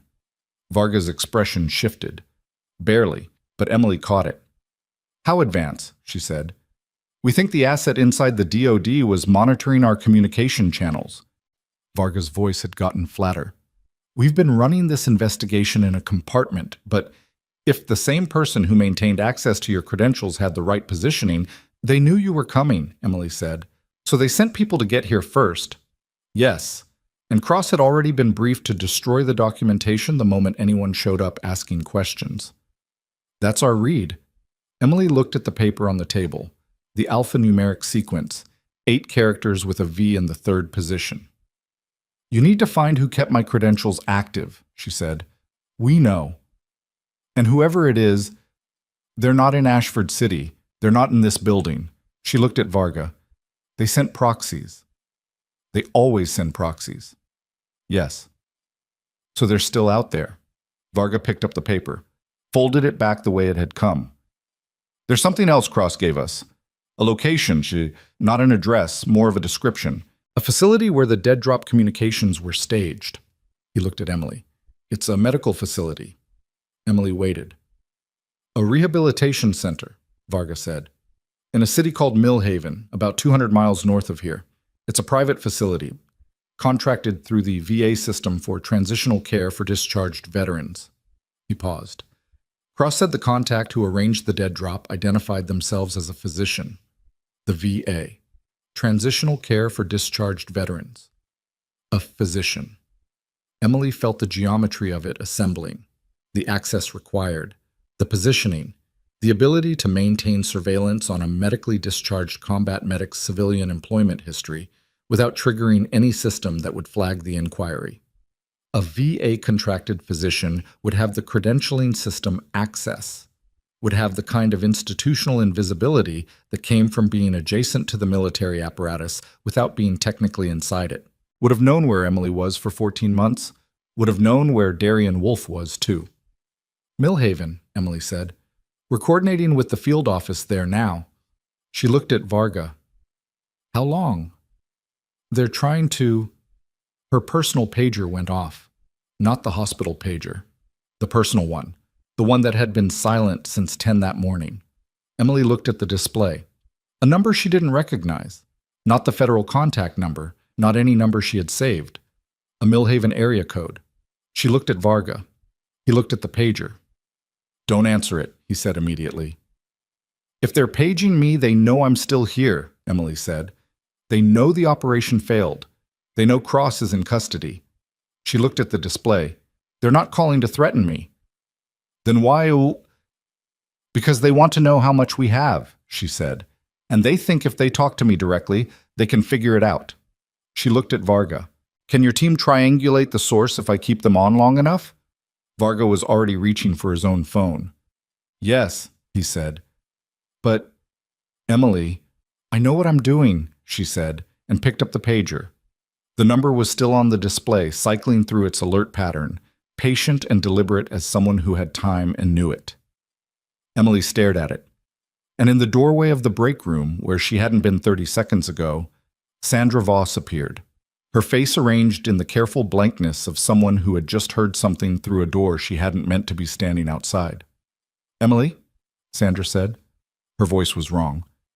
There's a man at the front desk. He's been there for 10 minutes. He says he's a physician from a facility called Millhaven Transitional. She stopped. He asked for you by name, not Carter. He asked for your name from before. The pager in Emily's hand went silent. Emily's name from before was Sergeant Emily Rourke. She hadn't heard it spoken aloud in 18 months. The discharge paperwork said Carter, her mother's name, the name she'd used for the civilian nursing license, the name on the Rivergate ID badge currently clipped to her scrub pocket. Rourke was the name on 4 commendation certificates that were in a manila envelope in the back of her closet under a box of things she hadn't unpacked and wasn't planning to. Only a very specific category of person knew both names. She looked at Sandra. What does he look like? 60s, gray hair. He came in through the main entrance, no badge, no appointment. He told the desk he was a colleague. Is he still there? As of 3 minutes ago. Emily turned to Varga. He was already on his phone, 2 fingers up. Give me 30 seconds. And moving toward the door with the controlled urgency of someone switching operational gears. She gave him the 30 seconds. He used 20 of them. My team is repositioning to the lobby, he said. You don't go down there alone. He walked in through the front door, Emily said, in the middle of a federal operation. That's not a man running. That's a man who thinks he still has options, which makes him more dangerous or more desperate. She looked at Titan, who had gotten to his feet the moment the energy in the room changed, reading it the way working dogs read everything. Not the words, the current underneath them. How long to get your people in position? They're already moving. 4 minutes. Sandra. Emily looked at the charge nurse. I need you to clear the lobby. Not a code, just redirect. Tell the desk there's a hazmat concern in the parking structure. Routine protocol. Ask people to move to the east waiting area. Sandra absorbed this with the expression of a woman who had spent 19 years at Rivergate and had long since made peace with the fact that her job sometimes required her to do things without a full explanation. Done, she said, and was gone.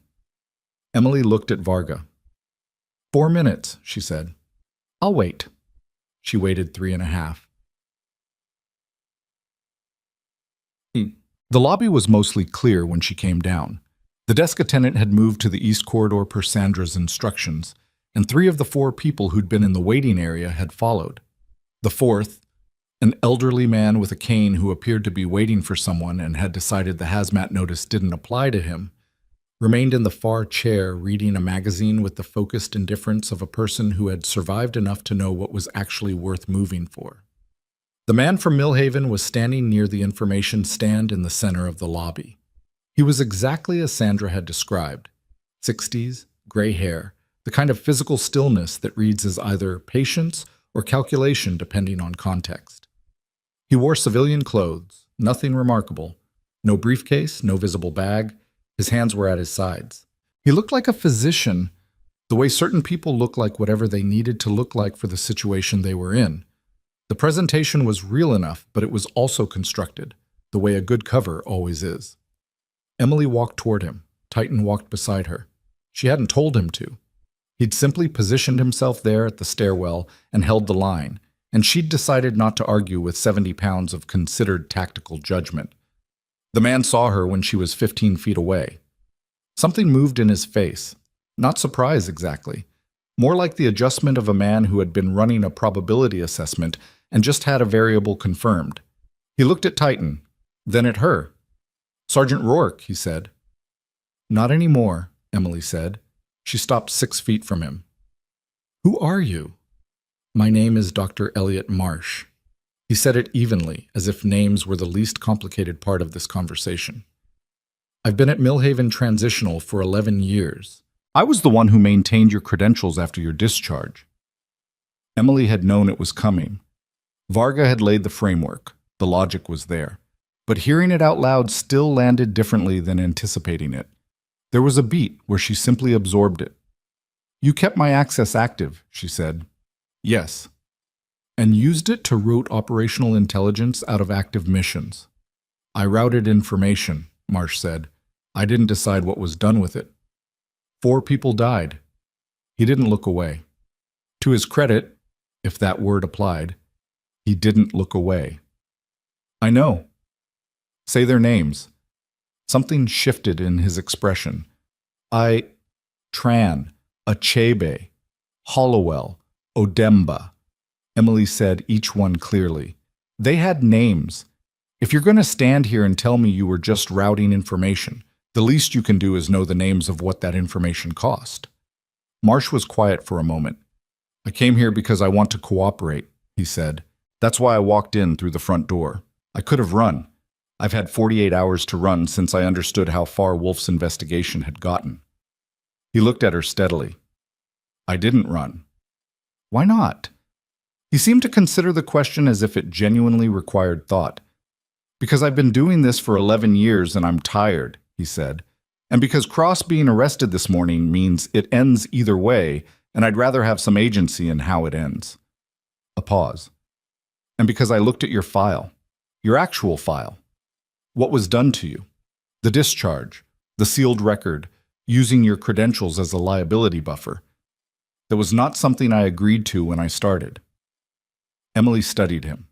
She was looking for the performance layer, the practiced sincerity of a man who'd spent years reading other people's vulnerabilities and knew how to arrange his own face.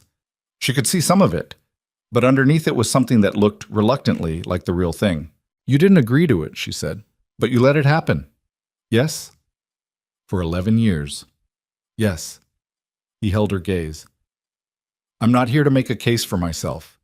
I'm here because the federal team that arrested Cross this morning is going to find me in 48 hours regardless, and I'd rather be the person who walked in than the person who was walked in." He glanced past her, toward the corridor where she knew Varga's people were positioned. "I assume they're already here." "They are." "Then I'd like to speak with them." He reached into his jacket pocket, slowly, deliberately, with the self-conscious care of a man who understood exactly how the gesture might be read. He produced a folded document. "I brought a hard copy of everything: access logs, communication records, the full Vantegra transfer chain, and the 3 additional names in the DOD apparatus who were part of this." He held it out. Wolf was close. He had 2 of the 3. "I have the 3rd. Emily looked at this document. She didn't take it. Why give it to me? She said. Marsh lowered his hand slightly. Because you're the one who's owed it, he said simply. Whatever else I've done wrong, I can at least get that part right. Titan made a sound, not aggressive, just present. A low exhale through his nose that was probably the dog equivalent of, I'm watching you. And Marsh looked at him with an expression that was, briefly, something close to human. Wolf trained him, Marsh said. I know, Emily said. He talked about you. In his operational reports, the ones he filed with the contact who eventually passed them to me. Marsh looked at Emily. He said you were the most reliable person he'd ever worked with. That if the operation ever came apart at the wrong moment, you were the one he'd want to know about it. A pause. He wasn't wrong. Emily took the document. She turned around. Varga was already crossing the lobby. Shatsum. Elliot Marsh was placed under federal arrest at 4:57 p.m. in the lobby of Rivergate Medical Center, in front of the elderly man with the magazine who watched the entire thing with the measured interest of someone who had decided the hazmat notice definitely didn't apply to him, and had been right. The processing took less time than Cross's had. Marsh was cooperative in the specific way of a man who had made a decision and was executing it without second-guessing. He answered questions, he clarified the document, he confirmed 3 names that Varga relayed to 2 other field offices before the handcuffs were on. Emily watched from the corridor entrance. Titan sat beside her. She thought about the 11 years, not with the hot velocity of anger, that had burned somewhere earlier in the day and left something cooler behind, something that wasn't forgiveness and wasn't acceptance, but was the specific hard clarity of a person who has seen the full shape of a thing and is deciding what to do with the seeing. 11 years of Marsh at a VA contracted facility, adjacent to the system, maintaining access he shouldn't have had, making himself useful to people who used usefulness as currency. 11 years of knowing and not stopping and telling himself the distinction between routing and deciding was meaningful. It wasn't. But Emily also knew that people did things for 11 years for reasons that were complicated and then ran out of the energy to maintain the complication. And she wasn't interested in making Marsh into a monster because monsters were easier to process than people who simply made choices that they kept making until stopping felt impossible. 4 soldiers were dead either way. She looked at the document in her hand. Varga had taken the original into evidence, but he'd handed her a copy. Not protocol, probably, but also not something she was going to question. She folded it and put it in her bag. The formal case review started the following morning. It ran for 6 days. Emily was interviewed 3 times, by Varga's team, by a separate DOD Inspector General investigator named Pratt, who had a voice like gravel and asked her questions with the patient inexorability of a person who had done this for 30 years, and once by a joint panel that included a JAG attorney and 2 people whose agency affiliations were not introduced. She answered all of it. She asked, on the 2nd day, whether she was being treated as a witness or a subject, and Pratt told her witness without hesitation, which told her Marsh's documentation had been sufficient for the questions about her credentials to shift from open to answered. The 3 names Marsh had provided opened cases in 2 other cities. Emily wasn't briefed on the details of those. They were beyond her direct scope, Varga said. But she understood from what he did tell her that the Vantegra network was substantially larger than a single hospital in Ashford City, and that what Darian Wolf had built over 18 months was the anchor point the investigation had needed to pull the rest of it into view. On the 4th day, the Inspector General's office formally reopened the Ogren Operational Review. Pratt told her in the corridor outside the interview room, not with ceremony, but with the direct simplicity of a man delivering information that was owed. The review would be comprehensive. All 4 deaths, the intelligence breach, the chain of responsibility from the original planning stage through to the cover-up. The sealed records would be unsealed. The operational finding of unit failure would be suspended pending the new review. How long? Emily asked. Review process takes 60 to 90 days, Pratt said. The conclusions, based on what we have, and we have a significant amount, will not be favorable to the people who authored the original finding. Emily looked at the wall. The families, she said. Tran's family, Achebe's, they've had 3 years of nothing. The notification process will begin before the review concludes. We don't make families wait for bureaucratic timelines. Pratt looked at her. That part moves quickly. I'll make sure of it personally. She believed him. Not because he was a federal investigator and not because she was supposed to, but because he said it with the weight of a man who'd seen the wrong end of the notification process enough times to have made it a personal commitment rather than a policy position. "Thank you," she said. Pratt nodded once and walked away, and Emily stood in the corridor and felt the specific internal shifting of a thing that had been load-bearing for a long time beginning, slowly, to release. The formal apology from Rivergate Medical Center came on the 5th day. Pierce had written it himself. Emily could tell, from the slightly formal phrasing and the absence of the kind of careful legal hedging that an attorney would have inserted. It was addressed to her by name. It acknowledged the circumstances of the previous week's request that she vacate the premises, and it confirmed her position at Rivergate with full status and back pay for any shifts affected. It did not attempt to explain itself beyond what it could actually account for. Pierce had the good judgment to apologize for what he'd done, and not for things that were outside his knowledge, which Emily respected more than she would have respected a wider apology that tried to cover more ground than it honestly could. She was in his office when she read it. He sat across the desk and watched her read it with the expression of a man doing something uncomfortable that he'd decided was necessary. When she looked up, he said, "I've been in this business for 27 years, and I've made a lot of calls I've had to revisit. This one," he stopped. Started again. "I accepted a characterization of you that I didn't examine because it fit a conclusion I'd already started to reach.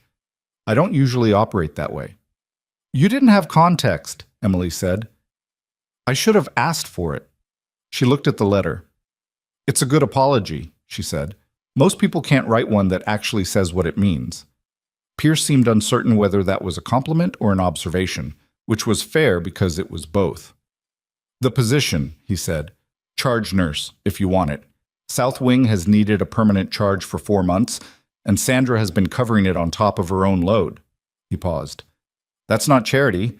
Sandra told me to offer it or she'd apply for your job, and your job doesn't exist yet." Emily put the letter in her bag. "Tell Sandra I'll think about it." "She'll want an answer faster than that." "Then tell her I'll think about it quickly." Pierce almost smiled. It didn't quite make it all the way to his face, but the intention was there. On the 6th day, the Army called. Not Varga, not Pratt. An actual call from the Department of the Army, routed through a number that Emily's personal pager flagged with a contact code she hadn't seen in 18 months. She was in her car in the Rivergate parking structure when it came through, eating a granola bar at 7:15 in the morning because she'd been back on shift the previous night and the cafeteria wasn't open yet.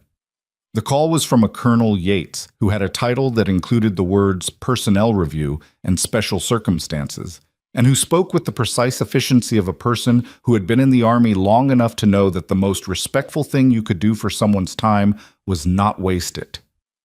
"Sergeant Rourke," Yates said. "Carter," Emily said. "Officially." "Sergeant Rourke, per your original service record," Yates said without argument, which told her the record was already unlocked. "I'm calling to inform you that your discharge classification is under formal review by the IG's office and the Personnel Command simultaneously. Based on preliminary findings, the circumstances of your separation do not meet the evidentiary standard required to sustain a medical discharge classification." Emily stopped chewing. "What that means in practical terms," Yates continued, "is that your discharge is expected to be reclassified as honorable separation upon conclusion of the review. Your service record will be corrected to reflect your full citation history, which includes 2 commendations that were administratively suppressed at the time of your discharge." She looked out the windshield at the parking structure's concrete wall. "Additionally," Yates said, "the IG's office has requested your participation in an advisory capacity during the remainder of the Ogren review. This is voluntary. It would involve 3 site visits over the 60-day review period and written consultation on the operational intelligence timeline. You would be compensated as a civilian contractor, and your Rivergate employment would not be affected."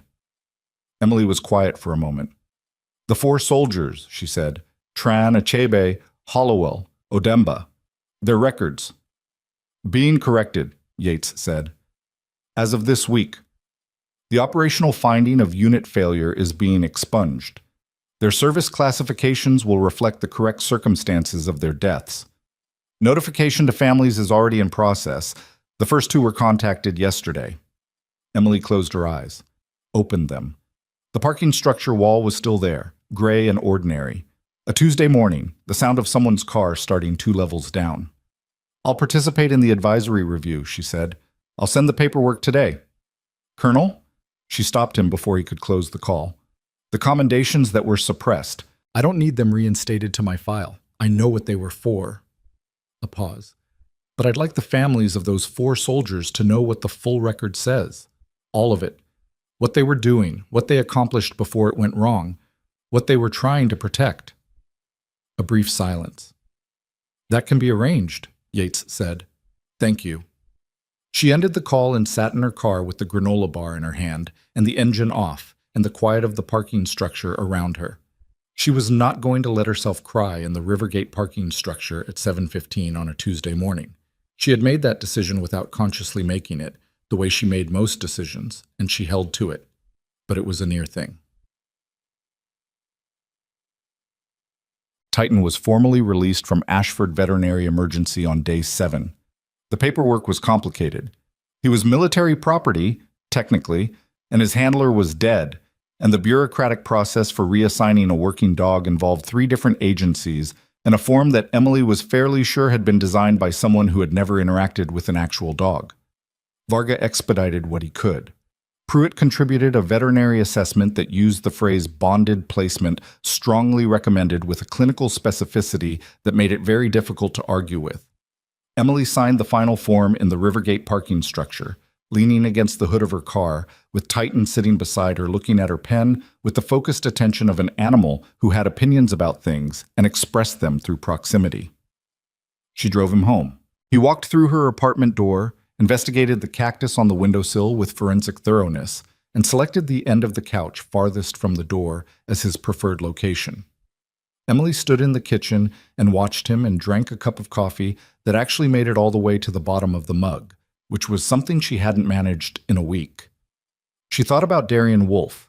She'd been thinking about him in managed intervals, not suppressing it, just scheduling it, the way you deal with anything that's too large for continuous processing. She thought about him now with the full weight she'd been keeping in partition, the card games, the $40 she'd never collected, the way he'd grabbed her wrist in the ER bay with a grip that was purposeful and not desperate, the grip of a man transferring something, not holding on. He'd known. He'd come to this city, set everything up, and then walked into that ER bay knowing the probability of what was going to happen to him, and he'd done it anyway because the alternative was letting it stay buried. And Darian Wolfe had never once in his life made peace with something buried that deserved to be brought into the light. She owed him the same. She would pay it. Through the advisory review, through the testimony, through whatever part of the next year was spent in offices answering questions under oath, she would pay it. Not as debt exactly, more as continuation. The work he'd started was going to get finished, and that was the only kind of honoring she understood. She put the coffee cup in the sink and looked out at the Kelvin Street Bridge. The cactus was still there on the windowsill. She'd had it for 14 months, and it looked exactly the same as the day she'd bought it.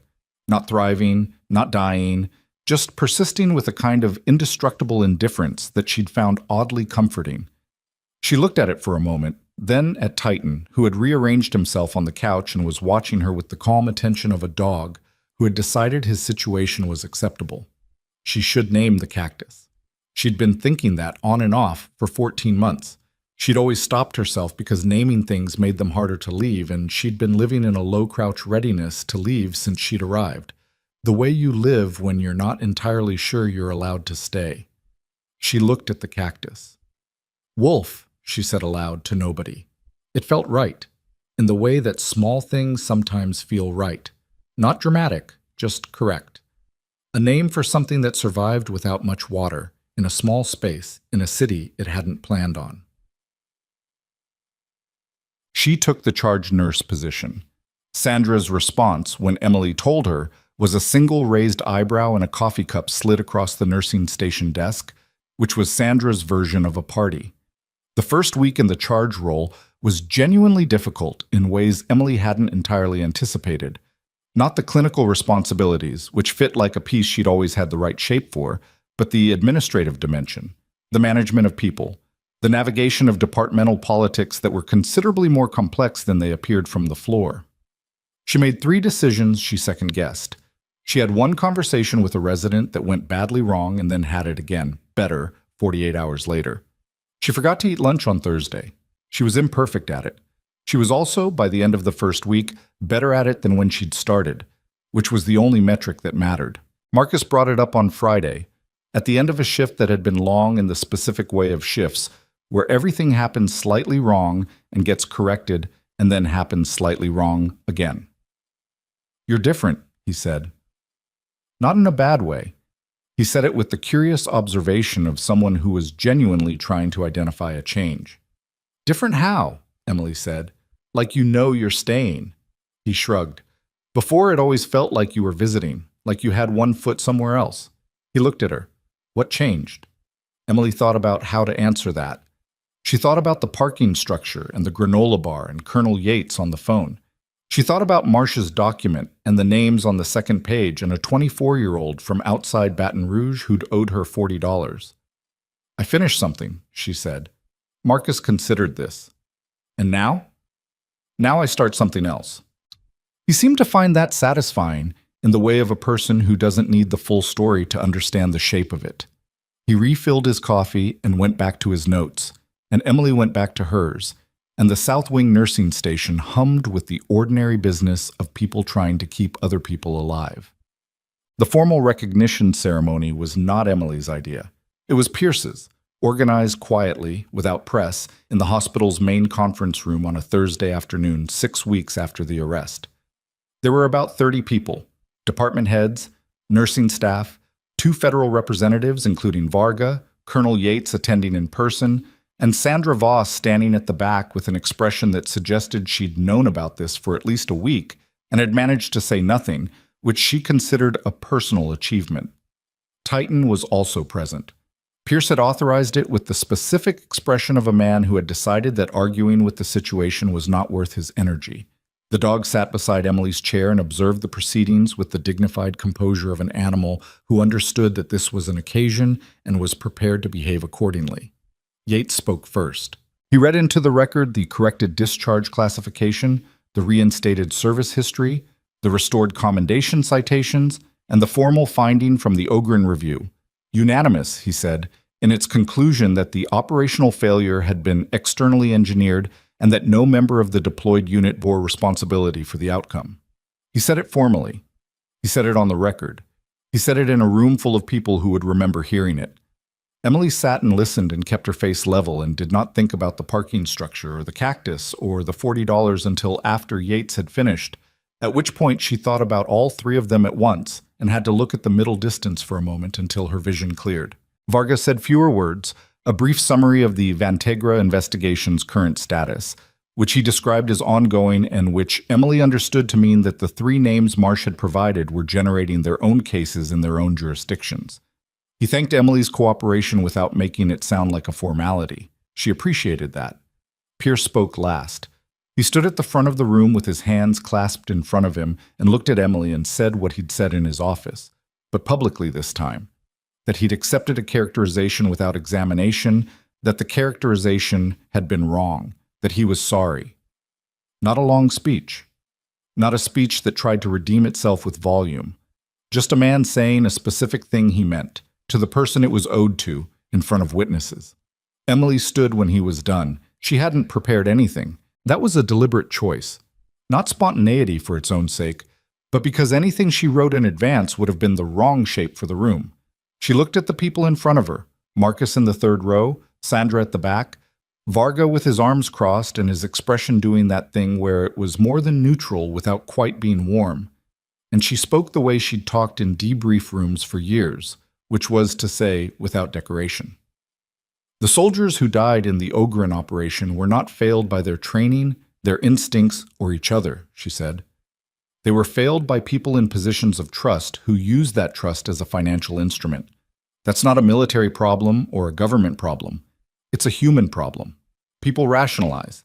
They tell themselves the information they're passing doesn't reach the people it kills. They draw the line somewhere after the thing they're doing and call it clean. She paused. Sergeant Wolf spent 18 months refusing to let that stand. He didn't have institutional support. He didn't have a team. He had a dog, and a very specific kind of stubbornness, and a belief that accuracy mattered even when, especially when, it was inconvenient. She looked at Titan. He was right. Titan looked back at her with his dark, patient eyes. "I'm not going to say this was worth it," Emily said. 4 people are still dead. Their families have the truth now, and that's not nothing. It's not nothing at all. But it's not the same as having their people back. The truth is the minimum. It's what you owed them from the beginning. She looked at the room. The minimum should have been paid 3 years ago. It wasn't. And the reason it wasn't is because the people who built the cover-up believed that nobody who was left would push hard enough to pull it apart. She let that sit for a moment. "They were wrong about Wolf," she said, "and they were wrong about me." The room was quiet. "I'm a floor nurse," Emily said. "That's what I am here, and I'm good at it, and I intend to keep being it. What I was before, that's documented now, in the right places, in the correct record.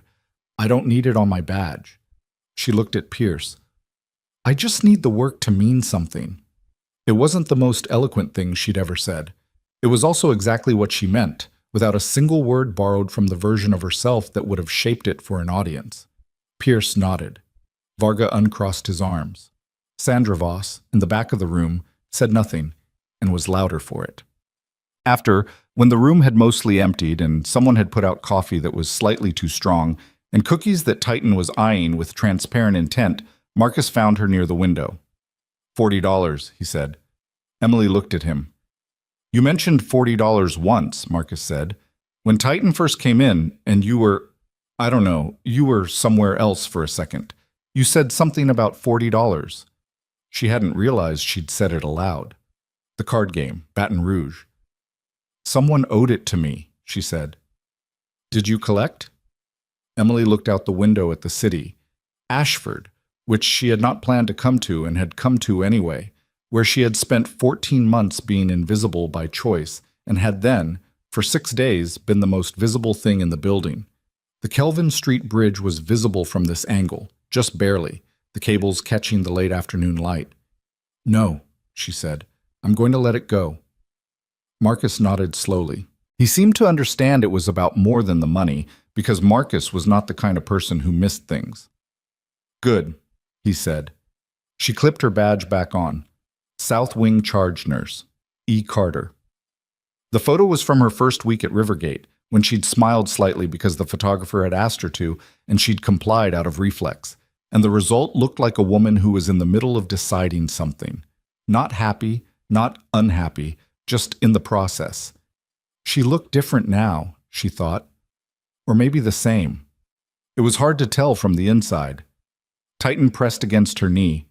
She put her hand on him and walked back through the conference room door, past the cookies he'd been watching, and out into the corridor where the hospital was doing what it always did. Continuing, without pause, the relentless business of keeping people alive. A cart went by. Somebody's phone rang at the station. A resident emerged from a room with the particular harried expression of someone who had just figured out they'd been doing something wrong for 20 minutes and needed to fix it. Normal. Loud. Imperfect. She walked into it. Some people spend years making themselves invisible because they've been taught that being seen is dangerous. That if you show the full weight of what you carry, someone will use it against you. They get good at it. They get so good that eventually even they forget what they were hiding under all that quiet. Emily Carter had been invisible for 14 months. She wasn't anymore. And the thing about being seen, she was learning, slowly, imperfectly, in the middle of a Tuesday in a hospital that had almost let her go, was that it was not the same as being exposed. Being seen meant someone knew you were there, knew what you'd done, knew what it cost, and said, that mattered. You mattered. The work was real. That was the thing worth staying for. Every morning after that, she clipped on her badge, and Titan walked beside her, and the people she passed in the corridor, staff, patients, residents who'd heard pieces of the story and assembled it into something half-right. They moved a little differently around her. Not deferentially, just with the awareness of people who understood now that the woman in the South Wing charge position had carried more than a stethoscope for the last year and a half. and had not once set it down. She would have done it all again. Not for the recognition, not for the reinstated record or the corrected citations or Pierce's apology or the formal ceremony in the conference room. She would have done it because Darian Wolf sent a dog to an ER bay at midnight and trusted that the right person would know what to do next. She'd been that person. She intended to keep being her.